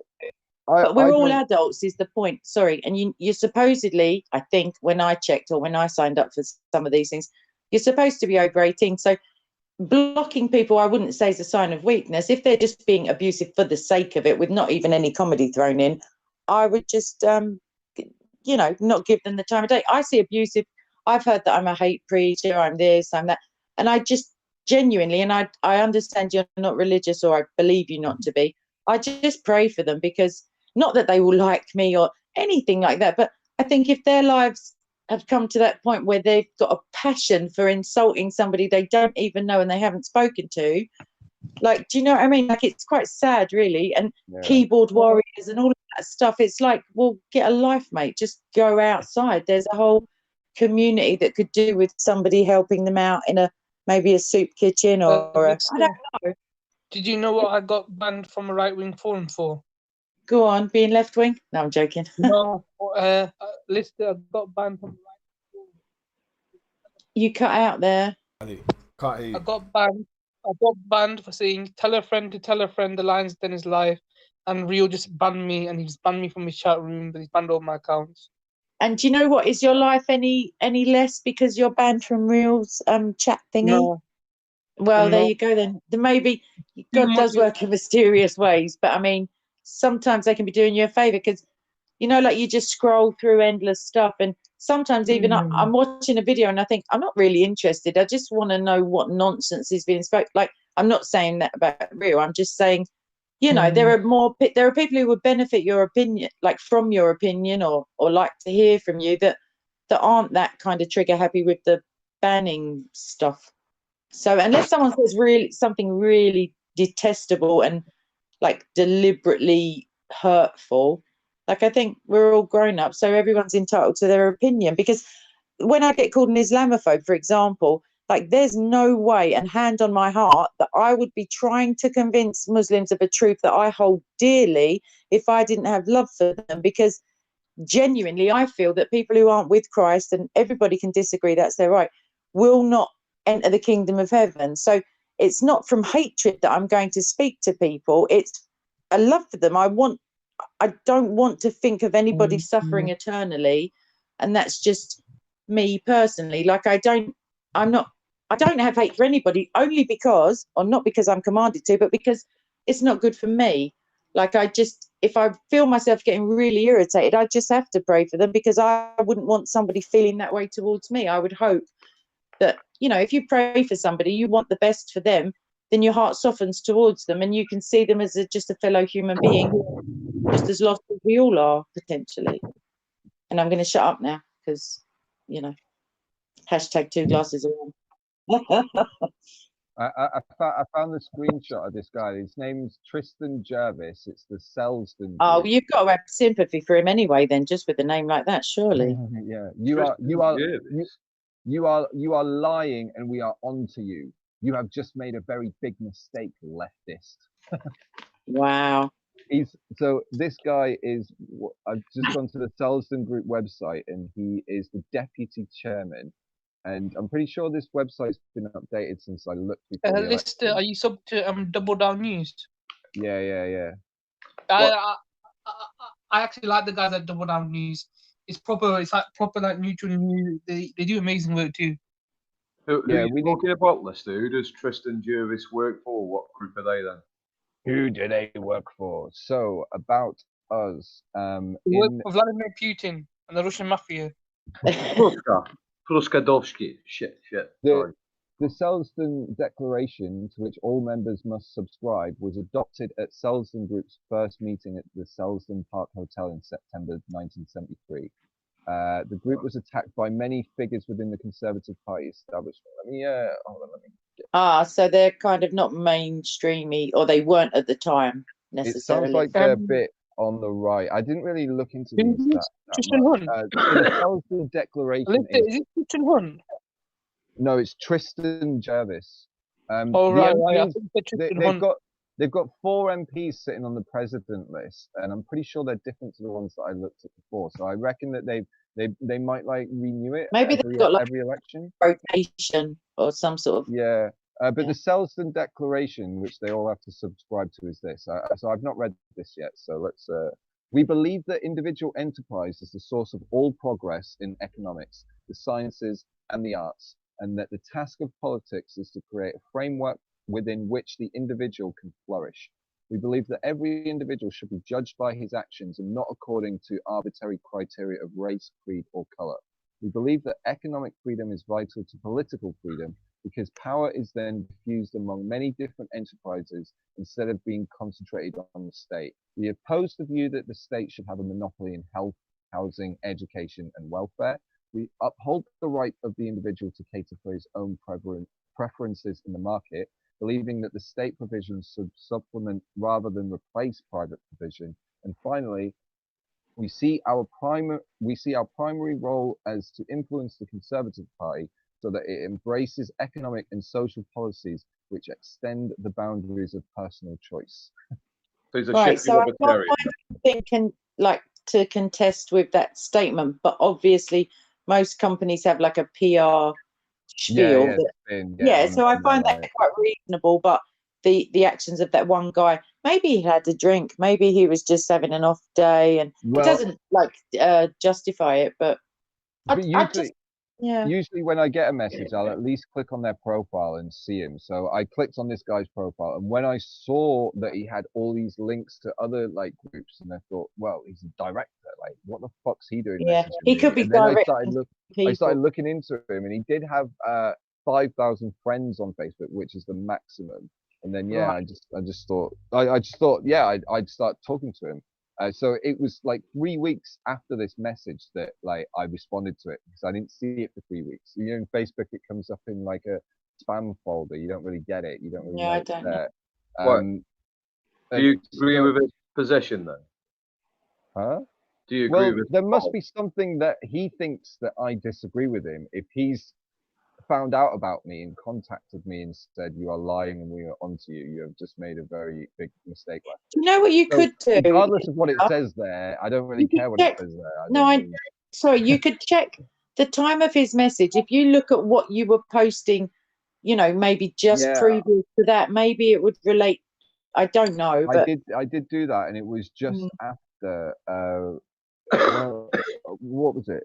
It was sorry. 18th of December I took that screenshot. So Christmas shopping? I don't know. I mean, it might have been around the time of no, I can't actually. I can't remember anyway. But yeah, I just decided to start talking to him, and then he tried to like bait him out into saying something, but then he was like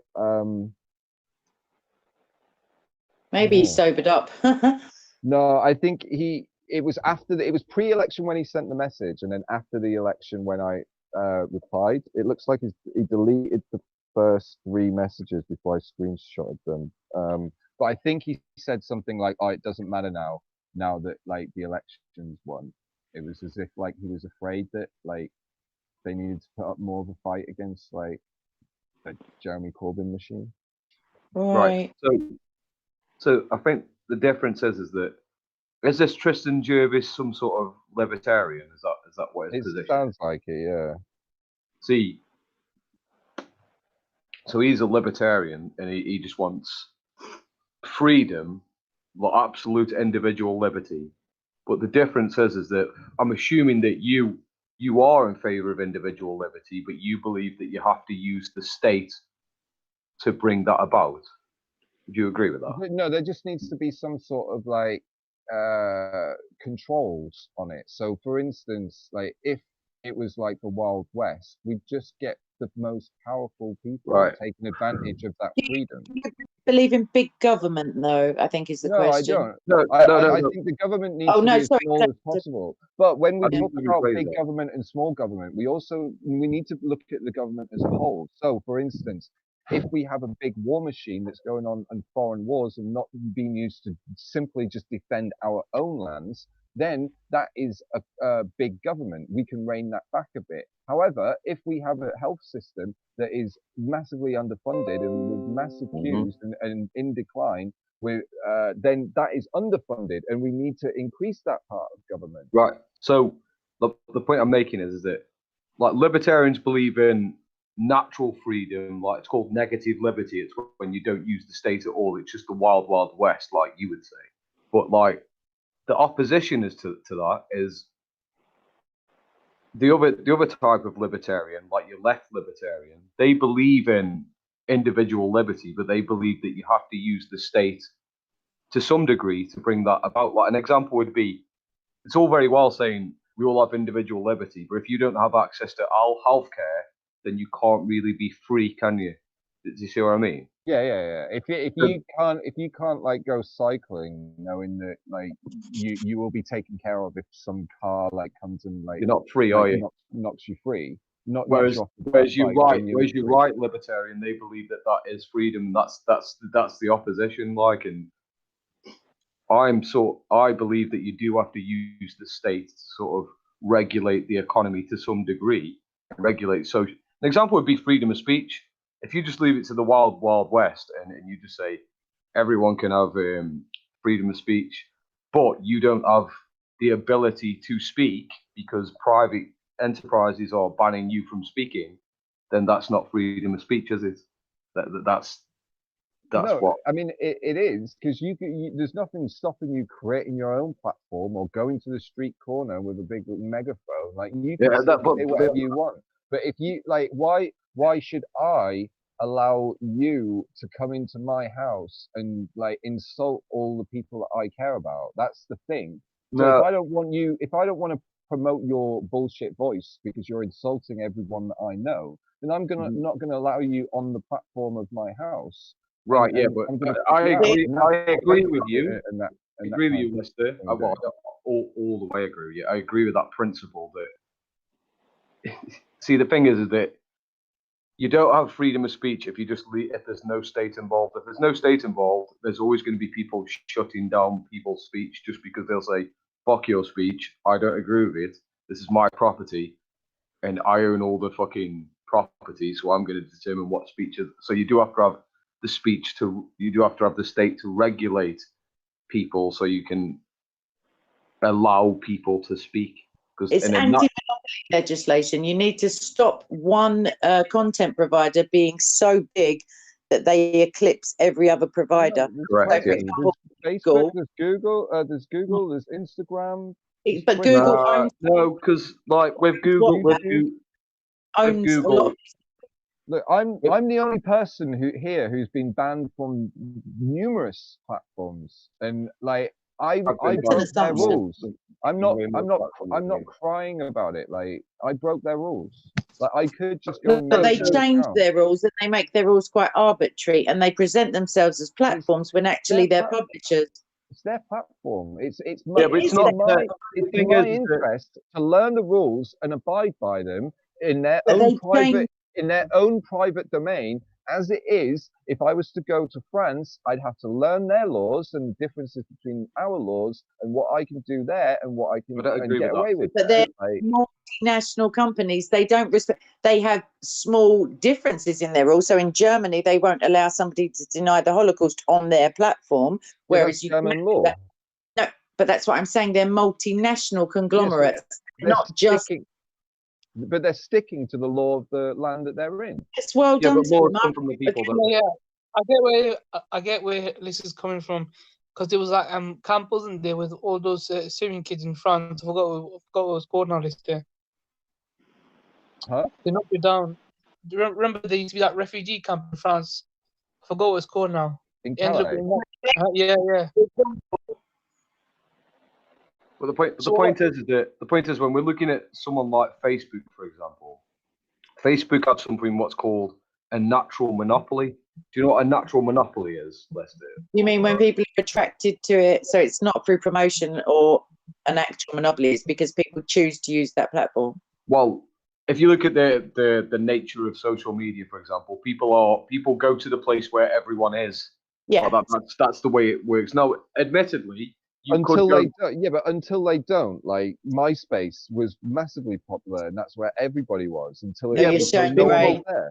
The people who create these social media platforms are all politically and economically aligned with each other. And the only way, if I created a new platform, no, it's quite. See, the problem is that Facebook didn't necessarily make something that they made something that would have existed anyway. Someone else would have made that platform anyway. They are just lucky to have that platform. But because of the nature of the platform, it is a natural monopoly where people always go on in social. Because of the nature of social media, you always go where everyone is. So they have that natural monopoly where everyone will always use that platform, and it'll take incredible. Yo, Dan, we got a troll. You need to snipe the guy because he's gonna end up just trolling the show, innit? Dan, the show's gonna get hacked. Can someone snipe the troll? Just come in now. He's probably off making noodles again. Yeah, but that's the thing. It's like a natural monopoly. So you do need to regulate Facebook and Google. You need to say you are going to obey the laws of this country, and you are going to respect freedom of speech to some degree. Do they not do that? Not really. No, I think they do. Not really. You get like. I mean, what law Facebook have broken? Well, it doesn't really apply to England because we don't have freedom of speech. But if you're looking at America, they do have absolute freedom of speech, and if you use their platform, the freedom of speech laws don't apply in America. Do America have absolute freedom of speech? Yes, they do. What? So you can what? Say bomb on a plane in America? No, that's not freedom of speech. That's a call to action. Freedom of speech. You can say the word bomb on a plane. Yes, you can. You might not be able to shout it and point. Not in America. Like, see, that's a call to action. You're not allowed to. No, the word bomb isn't a call to action, is it? You can. An example would be you can say the N word to a police officer in America. You can say that. You can say. Yeah, but what? But the point is, Bill. The point is, when you start abusing someone and say freedom of speech, it damages someone's mental health, and you know exactly. No, yeah, I'm not American. I don't believe in freedom of speech anyway. I don't believe in that. I do believe in freedom of speech. I don't believe in freedom of speech neither. Okay, I would say that in terms of mental health is often. I've got some experience of like people and like I wasn't born yesterday, but.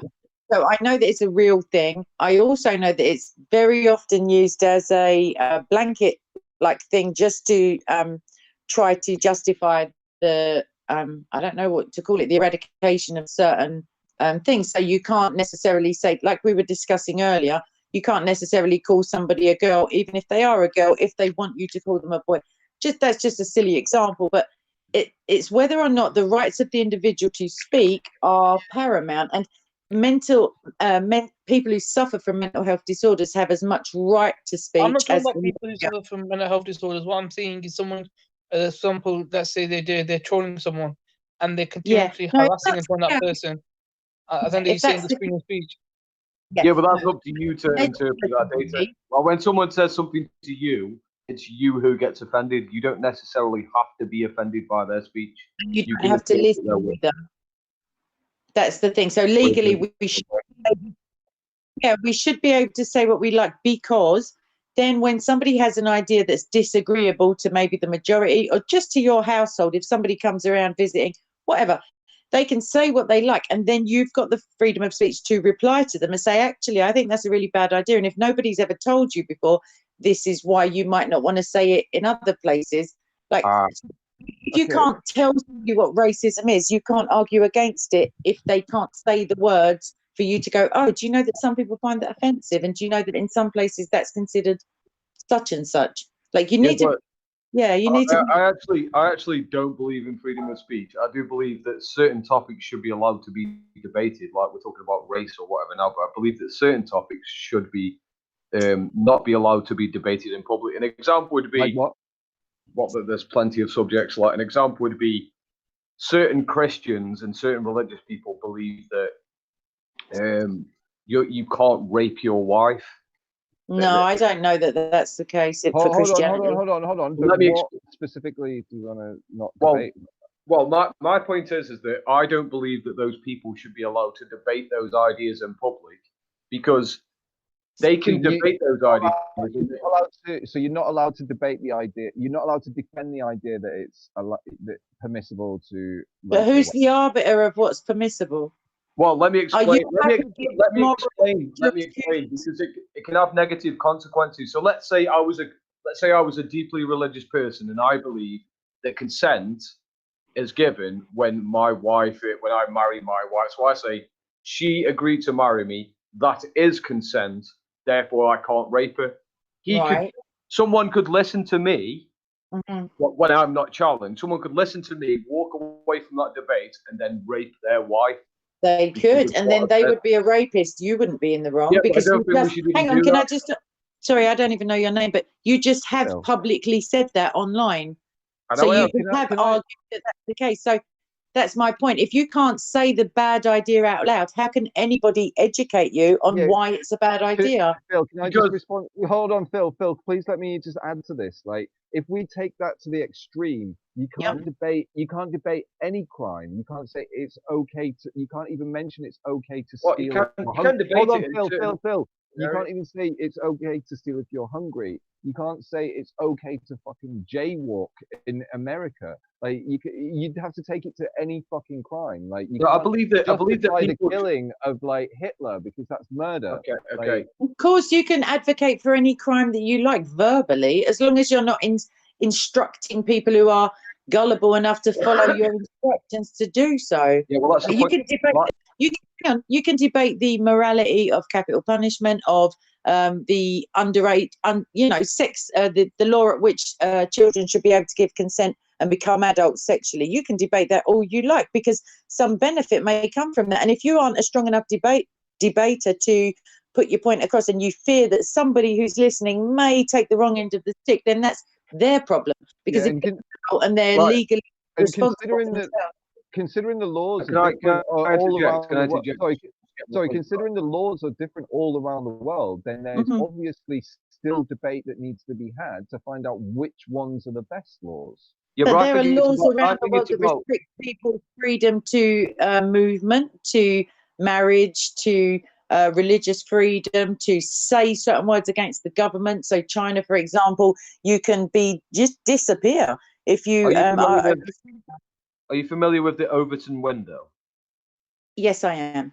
Right. I believe that certain subjects should be allowed to be debated, anywhere in public, and that's fine. But I do believe that certain subjects should only be debated in certain areas of society, because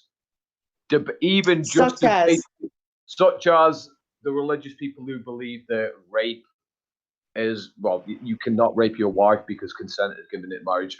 Also, there are certain people who will defend fucking paedophilia. There's people who will defend fucking Marxism. There's dangerous. Let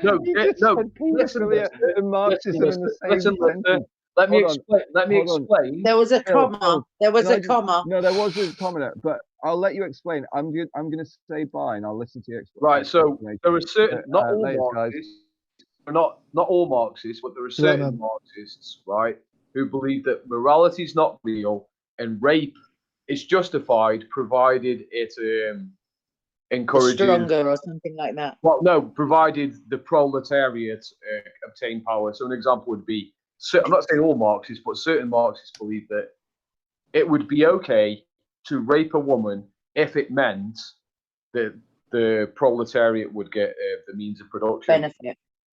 Right, not this one. By the way, I believe that these certain ideas that are outside of the Overton window should only be debated in certain areas of society. That being a courtroom, a designated area like Speaker's Corner. But generally speaking, in public, if they debate those ideas in public, those ideas in of themselves can have incredibly negative consequences on society, because left unchallenged, they can be fucking really bad. Okay, I would suggest the society that we have at the moment, as it's set up, the real danger of discussing some of those ideas in the street would not be to innocent, like people at home when these bystanders go home. It would be that the person spouting this stuff would be punched in the face or attacked. That would be the real danger, as it were. But I've got to stick to it. Like, I don't believe, because my main concern whenever we discuss things about where it's appropriate and where it's allowed to speak certain issues is that who is the arbiter of what is appropriate, where it's appropriate, and who may speak this stuff. So previously, obviously, as everybody knows, men had certain freedoms that women didn't have, and then at other times children were classed as up to 18, and now we class children as up to 16, and then there's criminal responsibility of children at maybe 11 or 8 if you're in Scotland. So there are all these different caveats to when and where you become responsible for your own speech. And unless you've got like a mental health problem, or you're drunk, or there's exceptions obviously to when speech is reasonable and rational. But if you are prepared for the consequences of your speech, and you're trying to engage in intelligent debate, then I think that the pub, your living room, a street corner, speaker's corner, they're all valid places, because you're not going to have a bullhorn and be speaking to the masses. You're just speaking to other people. The problem is that certain people with certain ideas can portray these ideas using sophistry and clever rhetoric. Yeah, for sure. To convince people about the idea, even though what they've said is wrong. So this is why certain subjects we can debate all we want. You know what I mean? Like we talk about race, we talk about what economics, or generally speaking. But if it's outside of the Overton window, I do believe that those ideas should only be in academia. And that means Ralph should shut the fuck up, then, doesn't it? These conditions. Like, who would police this situation?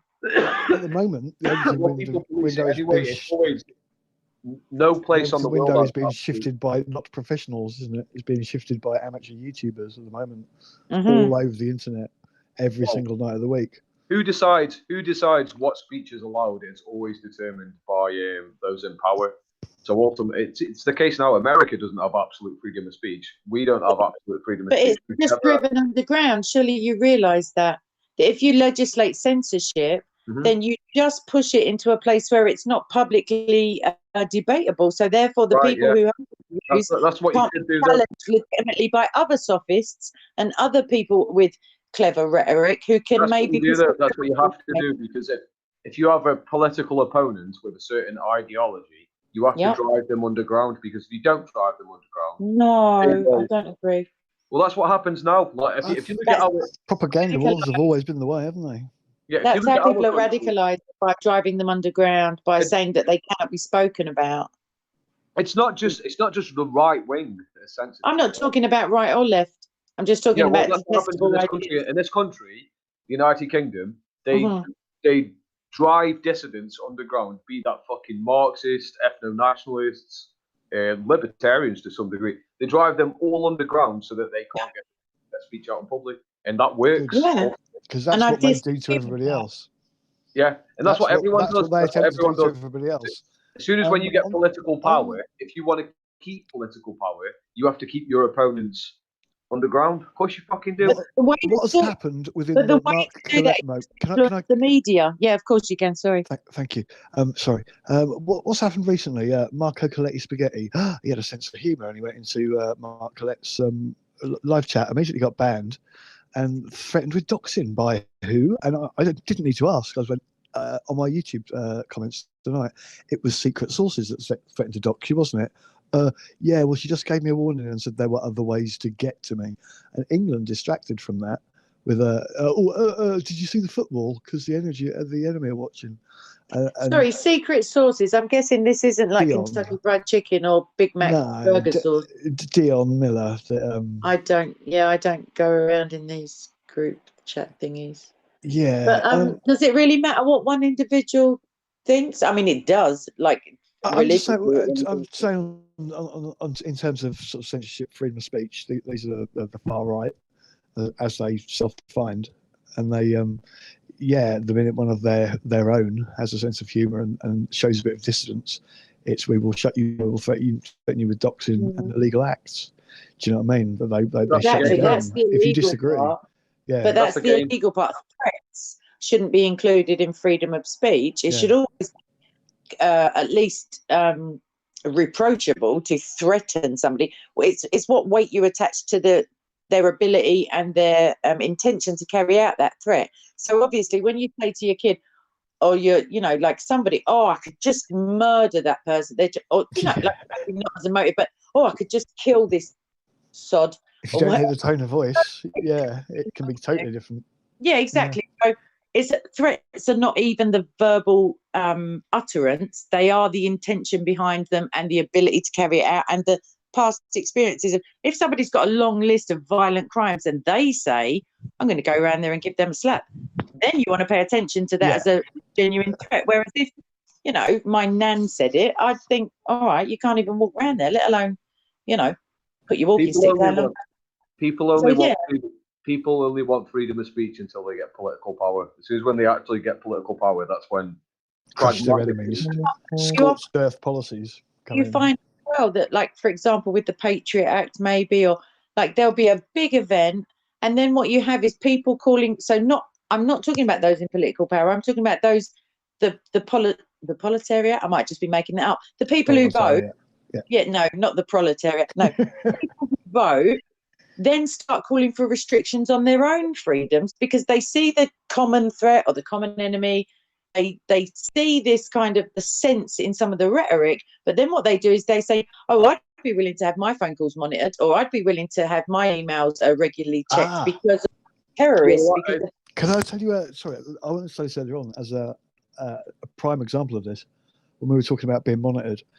I was thinking earlier on, due to a chain email involving Tan and Lucy Brown and a whole bunch of other people, I would quite like to talk to Peter McLaughlin based on the fact that Tan was reading out an email from Peter to Tan. Peter McLaughlin is the gay guy who wrote Muhammad's Quran for Tommy Robinson. Right. I think he more approached Robert. I get the impression from the email. I've watched Robinson grow as a character, blah blah blah. I think he almost went to him with it. But Tan, before he overstayed his welcome, he was in email contact on Gmail with Peter McLaughlin, and he said, don't be silly, we're not being monitored by MI5 or SO15. I'm going to go down to Trafalgar Square. What's that noise? I'm going to go down to Trafalgar Square with a samurai sword. Within 20 minutes, SO15 kicked his front door in. Yeah, what a coincidence. Yeah, and because I was just saying, there are some words in there that put me off. Yeah. Yeah, I was saying, I might email. Is it true that Tan is banned from the UK? I've read on some Speakers Corner's blogs. Some people who go down to Speakers Corner have reported that Tan has been banned from the UK. Well, apparently people can be banned from the UK, and this is like with no real political motivation in me saying this, but it's on the what we were discussing earlier, this not conducive to British society. That's not a real, in actual fact, that could be accused of anybody who's hasn't got a job, anybody who's disabled. Do you know what I mean? Like, it's a very broad, vague, arbitrary kind of sentence that doesn't actually mean anything. So we're not citing that, this person in their own country has been maybe prosecuted for some hateful act, or that they have very strong religious or irreligious beliefs that may harm British society. Like, it's none of that. It's this weird, well, we just don't think we'll get on. Like, we just don't think they're really good for, me personally, I don't mind absolute freedom of speech. I don't mind people who say hateful things, because I would like the opportunity to counter what they're saying, or at least have somebody else do so. But I know, and I don't have I have a problem with Islamists and what do you call it? Very very Christian people. I don't know what the word is. Hardcore Christian. Yeah. Orthodox. Fundamental. And arbitrarily before they've done something. Obviously, if someone has a violent criminal record or they've incited people to some huge amount of hatred and like vitriol, that's a grounds to consider not inviting them in with the red carpet. But other than that, like if they've got, if people are willing to receive them as well, because recently a Christian preacher, the son of Billy Graham, was uninvited, I think, or deplatformed, and obviously they're private businesses, they have the right to do that. But I just thought, like, where does the line becomes very blurred when we start saying what somebody might say or what somebody might do, because it reminds me of Minority Report, that Tom, like future crimes and like potential offences, where people need to just grow a bit of the thicker skin. I think, like, if you don't listen to him, don't go and hear him and get on with your life. Like, the problem is that when if you have the alternative of allowing absolute freedom of speech, you let a back door open where your political opponents can obtain power. Now, for sure. Yeah, I don't want them obtaining power. I have an ideology, and I don't want my political opponents rallying. Of course, most politicians do. Yeah. I recognise the game. The game is that when you get in power, you stop your political opponents from gaining power. That's what you have to do. Whilst looking like you're inviting them at every opportunity to counter your narrative. People only have, that's what I'm on about.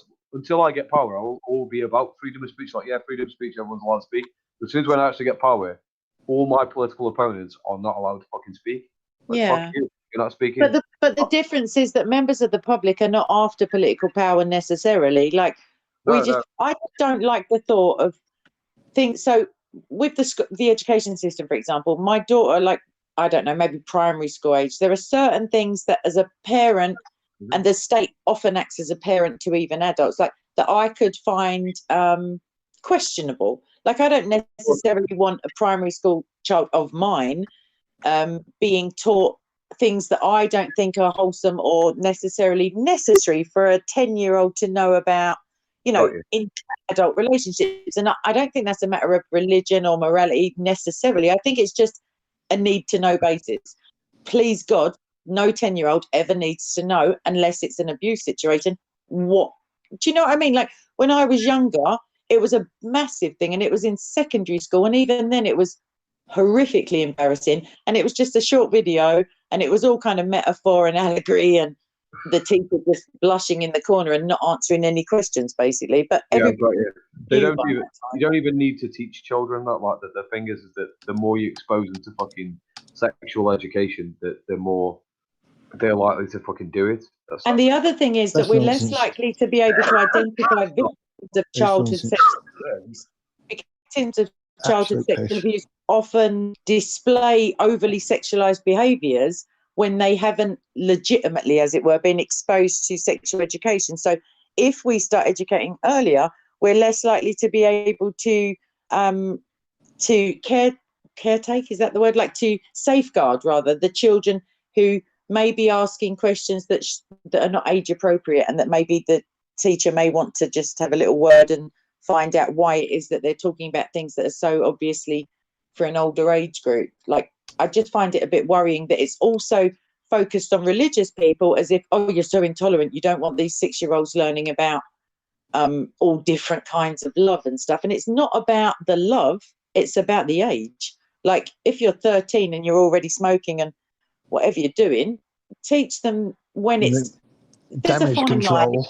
Yeah, it's basically each child hopefully matures at an individual rate, but there's a kind of broad age where, puberty's happening, and those kind of, I don't know, things come up in embarrassing conversations, I suppose, rather than like forcing it on innocence that can never be regained. Once you know certain things, that's you, kind of. I think childhood should be prolonged. I think innocence should be celebrated, and not like this cynicism that we have that, children are just small adults when they're really not. They've got some sort of magic within them, as it were. I've got nieces who are they can't process certain information. Exactly. We shouldn't put it on them. Yeah, it's a form of abuse to even expose them to those kind of mature emotional requirements just for the conversation. It's like in recent times they're talking about the concept of gender, for example.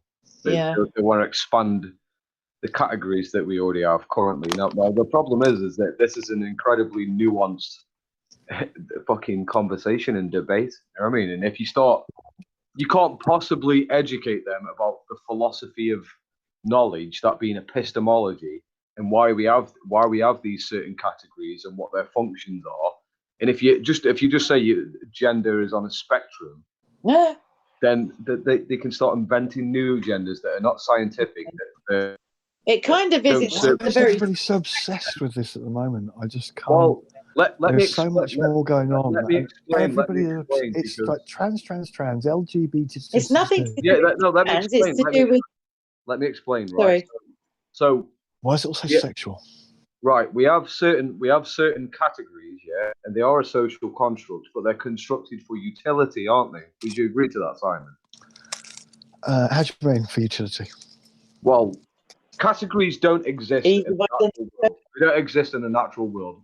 Human beings invent categories for our utility. That's what we do. They serve a function. Pattern-seeking brain, reptilian. Yeah. Yeah, they solve a problem. That it's like, right, we've got a problem. We notice these individuals. Oh, we can group them up. We can say that's a female, that's a male, because they have different characteristics, generally speaking. Obviously, we're faced with certain problems, and it's like, hold on a minute. Some people don't neatly fit into these categories. This person is both genitalia, so they're a hermaphrodite. That makes biological sense. But when it goes even further and you start saying that someone's a two-spirit, well, hold on a minute. That just wants mocking and a bit of humour, do you know what I mean? And not kind of taken so seriously. It seems like everyone's... I know, yeah, I think the problem... You just want to laugh at these people. I think that when you consider children are having hormone repression therapy... That I don't agree with, yeah. Exactly. So my point, I suppose, would be that my daughter, when she was around 6, she thought that a character from Peppa Pig lived in the side of the sofa, and she was sure of that. So if she would have woken up one day and said to me, actually, Mummy, I'm an astronaut, I wouldn't have taken her to NASA and insisted they enroll her on a space program. So I wouldn't. So there's, there are cases, but there are parents who are being reprimanded for sticking with their child's gender birth, like the assigned gender, as it were. And I think that it's absolutely unusual that we've got a case where there are previously the DSM considered body dysmorphia to be a mental illness, and potentially it's just a disorder and it's not an illness and stuff like that. But the fact is that there was a 40 to 42% suicide rate amongst pre-op body dysmorphic people when it came to gender. And now we find that even after the mandatory 2 years of counselling and gender reassignment as adults, obviously I don't agree with it for children, but as adults, they're absolutely welcome to do what they like with their bodies. But then we find that the suicide rate is appreciably very similar. Therefore, we're not actually doing these people a service. Rather, we are adhering to a form of, it's depression, it goes along with it. And ignoring maybe that's the problem. It's ignoring the problem. It's like with people who suffer with gender dysphoria, they also cluster with other mental health disorders. So, generally speaking, male to female transsexuals tend to have higher rates of autism and schizophrenic mental health traits. The problem is that with psychology, it's a soft science, and generally speaking, they label people based on fuck all. Yeah, they used to give people electric shock therapy for hysteria, in inverted commas, like mainly women. They would have catatonic states of depression where they would try to shock women out. So science, for all its good outcomes, for all the things that it's doing correctly, it's always playing catch up with itself, because it's always just a theory until a better theory can come along and become that law. Especially with psychology, because psychology is literally a soft science. Yeah, and people can lie. People can go into a psychologist and say, I feel like this. And there are people who lying is their psychological disorder. They're compulsively saying, actually, I'm a toaster now. Actually, I just killed the queen. An example would be in the past, when we're talking about autism, in the past, there used to be a theory called cold refrigerator theory. And psychologists believe that autism was caused by parents neglecting their children. That's what they believed. They believed that that's what causes autism. They thought if your child suffers from autism, it's because you're not paying them enough attention. And this I've got a news update. Can I just read it out? Go for it. Yeah. Nick Knowles. It's not about Meghan Markle, is it? No, Nick Knowles has handed in his termination of a director appointment of Hope Not Hate Limited. Shame. I'll lose sleep tonight. I know that. Somebody's just emailed it to me. Lols, Nick. Yeah, petition up to get him back. That's interesting. But yeah, the point is, they believe that for a very long time that autism was caused by you being a shit parent. This obviously didn't sort the problem out, and it obviously fucking alienated parents. Like, you could bring your kid in with autism, and they'd say the reason your kid's got autism is because you're not spending enough time with your child, and then you'd say, but I do. They'd say, well, you don't. You're clearly lying. You're clearly fucking lying. Why are you neglecting your child? We're not wrong. But the common knowledge of like 200 years ago, I mean, there was a theory, as it were, and it wasn't scientific. It was through, like, you know, when there were small villages, that when people had disabled children, they would often ascribe it to fairies. I'm not joking. Having changelings put into the crib and the real baby, as it were, being spirited away. So they would, and then they would, I'm really not making it up. They would then have justifiable grounds to kill the child because it's clearly a demon baby and it's not my baby because my baby didn't come out with this club foot and this, like, whatever it is. So common, like, accepted scientific or local, like, knowledge, I think that we should be really careful of it, because at the moment we're told that a consensus of climate scientists who didn't exist 50 years ago, there was no such thing as climate science. They just decide that it's definitely man-made contributions that are pushing this carbon emission kind of like narrative. And if you look back, there's a document called Groupthink, and I could post it to the chat later if it will upload the whole thing, that shows that in the 70s, the first theory that came out was global cooling. And they were quite adamant. And it was just these two guys in America, where else, saying that, yep, for sure, within 10 years, you know, we'll all be in a permafrost and everything's going to go. And then when it didn't play out, you find that generally, because obviously there was an ice age when there were like 16 people on the planet, or I'm being overly like facetious, but there weren't any planes or cars, or, you know, there were just mud huts and like, I don't know, cavemen. There was still ice ages. There was still massive fluctuations in temperature, which we call seasons as well. But so now what happens is in London, for sure, there's a ultra low emission zone whereby you have to pay £120 to drive a certain vehicle, and they ascribe it to environmental friendliness. But you could drive a nuclear reactor with a leaky gas tank through London as long as you've got 120 quid. So basically, it's nothing to do with the environment, and it's everything to do with generating taxes that I don't know where they go, because they don't go back towards upkeep of the roads or highways, or, I don't know, equipping the police to be able, like, they just don't seem to go anywhere. They just get swallowed up by councils that then, you know, don't collect the recycling and don't like uphold their end of the bargain. And then people are prosecuted for not paying a charge that is ostensibly just like protection money for being able to drive through London. So, like, my point, I suppose, is that scientists are often misrepresented because not all of them believe in man-made climate change. And then they're misconstrued. When they turn out to be wrong, they're then retrospectively kind of just eased out of the equation. Like, oh, well, clearly he just got it completely and utterly wrong, like these two guys in the 70s. So when I was a child, we were told that by the year 2000, there'd be like microwave rays and everybody would be burning. And if you use deodorant, then for sure there's going to be a hole literally above Britain in the ozone, and everyone's just going to fry on sight, basically. And that was like a real thing. We were showing pictures and, like, you know, and it didn't materialize. I don't think it ever will, unless we move ever so slightly more, like, closer towards the sun or something like that. So I've just ranted for ages. Sorry, I just don't believe scientists a lot. In short, in a soundbite, which I could have said about half an hour ago. But they've obviously got the freedom to talk as much nonsense as they want. My main concern is that it's way more political than it is about the XR. Yeah, the XR people say openly that it's the rising up people who it morphed out of do say that it's more political than it is environmental. It's a money-making thing. It always is. Green taxes. I mean, yeah. I was just saying. It also, like statements themselves. Green has nothing to do with money. Green has to do with planting trees and you know. They want to push green technologies. 5G being one of them.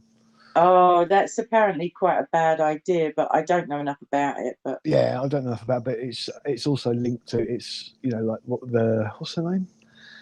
The woman from XR is linked. The woman from XR is linked to someone that's she sits on a board with someone. She's a digital inclusion specialist. She's not just like some Froome housewife. Yeah. And a digital inclusion specialist means you will be included in this online revolution, whereby 87-year-olds are now asked to fill out applications for the council online. I tried to get some parking permits for my gran, so she needs for carers and people who visit and stuff like that because she doesn't drive. And the woman basically grilled me for about 10 or 15 minutes. And she said, look, it's just yes or no questions. And I was like, okay. Can she use a computer? No. Can she set up an email and manage her own email? I was like, I just told you no. Does she have a smartphone or device or TV or so? God! No. Well, they like and it went on and on. Does she have a family member who could assist her? Could she get to a library and with the help of a worker? And I was just like, have you not heard my first 17 answers? I'm telling you, like late 80s is not the time for the online revolution to be happening around here. Like, and it's discrimination in its most basic form because you're asking people who were alive during the Second World War to now embrace the technology. Like, she has enough difficulty just getting the TV to do what it's supposed to do. Like, I don't understand the logic because they're getting rid of their own jobs. When the council advocates for everything to go online, they're then getting rid of the customer service assistants that people rely on, even if it's just to go into the office and like have a little moan about something. There's often elderly people in there, and it's just, I don't know, like it's a British social pursuit, moaning. I mean, they can't go in and complain about the weather, but they can pretty much include everything else. So I don't know, it just seems very unfair. If it was the other way around and people were depriving teenagers of the right to use computers, there would be uproar. There would, but it's just pushed upon people. And then they're looked at as if they're mentally disabled just for not being able to switch on an Apple Mac. Yeah, I'm ranting again. It's the third glass of wine that's doing it. I just had a pint of milk. Oh, that's very full of hormones, probably. Oh yeah, the poor cow. Apparently, there's no humane milk. I heard from a vegan once, and I was like, no, it's bovine. So, yeah, I didn't. That's what you hear from vegans, though, isn't it? I'm a vegan. Yeah, like someone's meant to come along and pat them on the back. Just crack on with it, really. But let's not forget the bunnies that are killed in the combine harvesters that are, getting all the wheat and the soy and the stuff like that. Lots of bunnies senselessly murdered. But yeah, they push green tech, and what was I read some? Yeah, I'm suspicious that XR are being used to. Yeah, there was a judge the other day who publicly on record said he dismissed the case. As far as I'm aware, I just kind of read the blurb. He dismissed the case and he said something along the lines of, "The world needs more of you," and I was like, for one, how unnecessary is that to have that on a news site or a newspaper? Like, because it was a closed court, I imagine. Like, it was just his closing remarks. But I find it really logically incomprehensible that a group that are said to be supporting the environment would close down half of London, or I'm exaggerating, but a major bridge, making people sit in traffic Well, it's about the numbers. When I watched the documentary and I watched the guy, they have to arrange with the police that they can do this bridge to this bridge, and they got the permission, and they went up to the last. I can't remember which the last bridge was, whether it was Blackfriars, because they have to leave one free. Yeah. And they tried to get that one as well, and the guy was just Professor, whatever his name was, the one that's doing the degree in protest fucking thing at SOAS. He was marching up and down, just like, hurry up, people. He was getting annoyed with the police running out of vehicles to arrest people, because he's like, I want... It's the publicity, yeah. It's all about the numbers for the letter that I write to the politicians at the end. I say this amount of people were... So he's like, come on, there's people here willing to get arrested, and you said you're going to leave them. It's brilliant. It's brilliant politics when you think of it, because the Green Party originally were kind of seen a little bit like the monster raving loony party. They were a very fringe organisation. But what's happened is, rather than having power, they've managed to influence the policies of every other major political party that has a chance at power, at least. Yeah. And it's become like a moral imperative that, at least outwardly, you support, carbon. Yeah, basically, it will all come to naught, and my fear is that it's just a huge distraction from something completely different, which we won't find out about, like the expenses scandal. Exactly. They were all marching through the streets going, "Oh, there's so much more important things than Brexit." And I know that to us, or to a lot of people, it's been nothing but Brexit for ages. You can guarantee to a whole section of the public, they were like, "Oh no, Brexit's just not important." I think that the Brexit distraction, I believe sincerely, and I was for Britain leaving the EU, but I think that they assumed that if they literally did it to death and then resurrected it, did it to death again, and just carried on for the foreseeable future, that if they managed to get a second referendum, people would be so utterly bored of even the word that they would just say, "Oh, just forget about it." And it's totally desensitized. And Denmark and other countries that elected to leave, like Ireland was basically just told, "No, think again. Like, have another think about it. Let's pump some money into a little campaign, and then you can have a second chance at getting the right answer." So whether or not, like my grandparents' age group, quite a lot of them were pro-Remain, because maybe they remember the economic situation we were in when we joined the European Council. But I don't think they were seeing the full effect of how it morphed into a regulatory, unelected, unsackable body that, like, even that elderly generation, if it's put to them that, hold on a minute, Westminster is supreme though, isn't it? And then when they realise, no, it's actually not, like that. But nothing was ever explained. It was just kind of fear-mongering or adulation of a foreign body, as it were, that nobody had any real, like, I couldn't work out at first why Farage was so vociferous in his, like, I was thinking, but he's getting paid by them, isn't he? Like, isn't he just cutting off his pay packet kind of thing? But then I looked into it, and some of the, like, I used to be more left wing for sure, because obviously I'm younger, and people like Tony Benn, I would listen to all day. Even now, I think he was a brilliant speaker and writer.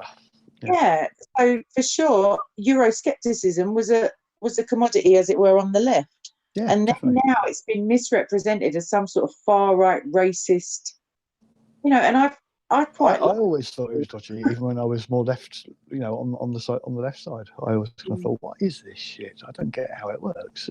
Yeah, I didn't ever understand, like, just what, silly little stories in the newspapers about, are your bananas bent enough, or whatever. That was the one. I was just going to say that.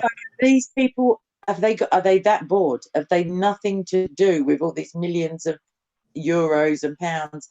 And as soon as people, like the governor, I think one of the governors of the Bank of England, started advocating for the euro, and I just thought, oh, go home, whoever you are, like, because it hadn't been proven and it would have been disastrous anyway. But why give up? Like, you can be a member of a club without wearing the special bandana and the outfit and the badge 24/7. Like, I just think there's something unique about Europe in that we're a close association of nations, and obviously we've had our differences over at least the last century and a half, 2 centuries, or in fact forever. But the fact is we managed to muddle along because a landmass of that size can't just descend into chaos. It has to work together. But any one group of people saying it will be a cold day in hell when you leave, I just thought, who are these people? Like if I met them in the pub, I'd have no problem in, well, doing something quite unchristian probably. Like, who do you think they are, literally? Like, so I don't know. The only way we'll tell is if we ever get any bloody freedom back from it. But yeah, when the European Court of Human Rights or Justice is, you know, giving out judicial precedents that then takes precedence over our own like acts of parliament, I was just like, no, this can't work, because how do the voters, the actual people, rather than the politicians who are obviously all corrupt anyway, how do we ever get our voice out? Yeah. Like, what's to stop us becoming Greece and just having our economy destabilized and the bank's closed? Yeah, exactly.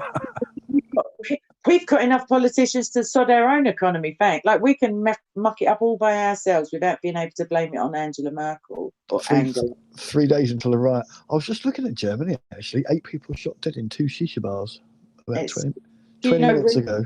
Yeah, that's a shame. Somalian turf war. Oh. Someone said. Yeah. Recently there was a spate of stabbings, I noticed.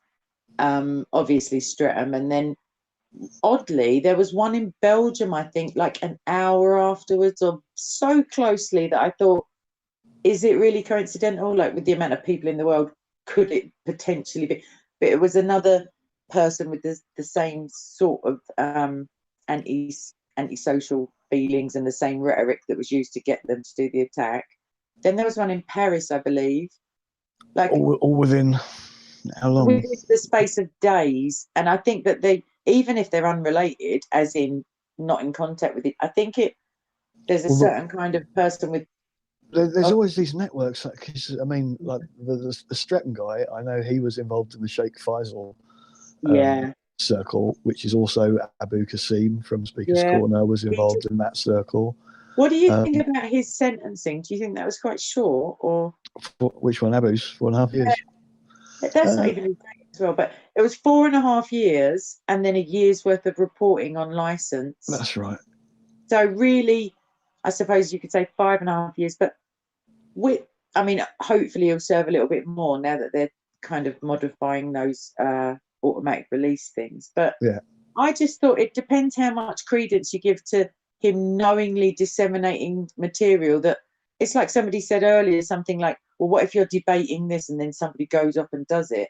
It's how much that more... was literally advocating for death of... literally saying, if you don't support this, you are a, I don't know, maybe infidel or whatever the words were, but how to make an AK-47. And I still support freedom of speech. I don't necessarily agree with, but it's when it's literally telling people, if you don't support this, you're, liable to be classed as an apostate or something like that. Like, they call on each other as well. The one that what's his face? I've got his name now. Ahmed what's his name? Suman? Oh, the one from the Streatham guy. Streatham one. He because the last time I was on here, I was talking to Dan about the fact everyone was quite blown away that someone from Speaker's Corner could be targeted by, because he'd written on an IS Telegram group, if you're in the UK, this guy should be a target. Again, talking about TAN, and he'd flagged him, and he'd flagged him up as a target in April 2018. I think it really does show a lack of class, if nothing else, that you can't hope to outmaneuver someone linguistically. Do you know what I mean? Like, someone is so offensive that you have to call on the whole group, to shut them down physically. And not only attack them yourself, this guy's not even got the chutzpah, I don't know what the word is, the balls, I suppose. Chutzpah. He's got to put him, no, it's but anyway, he's got to put out a message to his other school friends to come around and, do you know what I mean? Like, you think, well, either go and confront him yourself, or but even then, confront's the wrong word because would it have been just him? That was the thing. I mean, he managed to stab a few people in that little spree, and he wanted to make like an attack on an iconic London place, and he do a big attack. The guy on London Bridge as well. Unfortunately, this trend of wearing false suicide vests. False suicide vests. I was thinking that eventually what's going to happen, and it's not going to be comical at all, but just the thought of it is a little bit, but that's because of the wine, obviously. But what's going to happen is someone's going to see one of these belts eventually and just think, oh, sod this, and just go up and chin the guy and blow up with him because it'll be like, because they know they'll be shot, but like you just think, well, if you really want to die, just kill you. Like, I'm not advocating suicide at all, but if you're thinking about going and hurting members of the public in order to be killed, just, I don't know, fake it. Just go out with a replica and get shot, if that makes sense. Like, don't stop taking people with you because it makes you an arsehole, really. Yeah, somebody on the chat saying, think this terrorist attack is on Islam. They target shisha bars, which I suppose is a pretty. Shisha bars are frequent. I only know the ones kind of near the park. There's the main Edgware Road. Yeah. But I would guess it would make sense that it was a. Yeah, I think Somalia's quite heavily got a high density Muslim population. The thing this is Germany, so it would make sense that it could be a direct it could be anti-Islam. It could be the other way. The other thing is to consider, and I'm not saying that it's not. There's every chance it isn't. Whoever's to blame for it, obviously I'll be praying for the people who've been affected. But the other thing is that within Islam, there are such strong feelings towards either Sunniism or Shiaism or Sufism that I don't know if I'm quoting correctly, but the majority, I think, of Muslim violence, as in the recipients of violence, it's from other. They wouldn't consider them Muslims, obviously, because they consider each other like kafirs. But yeah, Shia, Sunni on Shia, or Shia, it's such a shame that I know we've had Northern Ireland and stuff like that with Christians and like Roman Catholic Christians, but to me it negates the point. If you believe God is a judge, don't go out and judge people. Leave. So hard though, isn't it? Not judging people. Of course it is. It's human. I mean, I feel it's like we're going to point out people like Suleiman and the fact that his little mate got done stabbing a prison guard with wearing a fake suicide vest the other day. What a charmer. Lovely little charmer, isn't he? Yeah. But if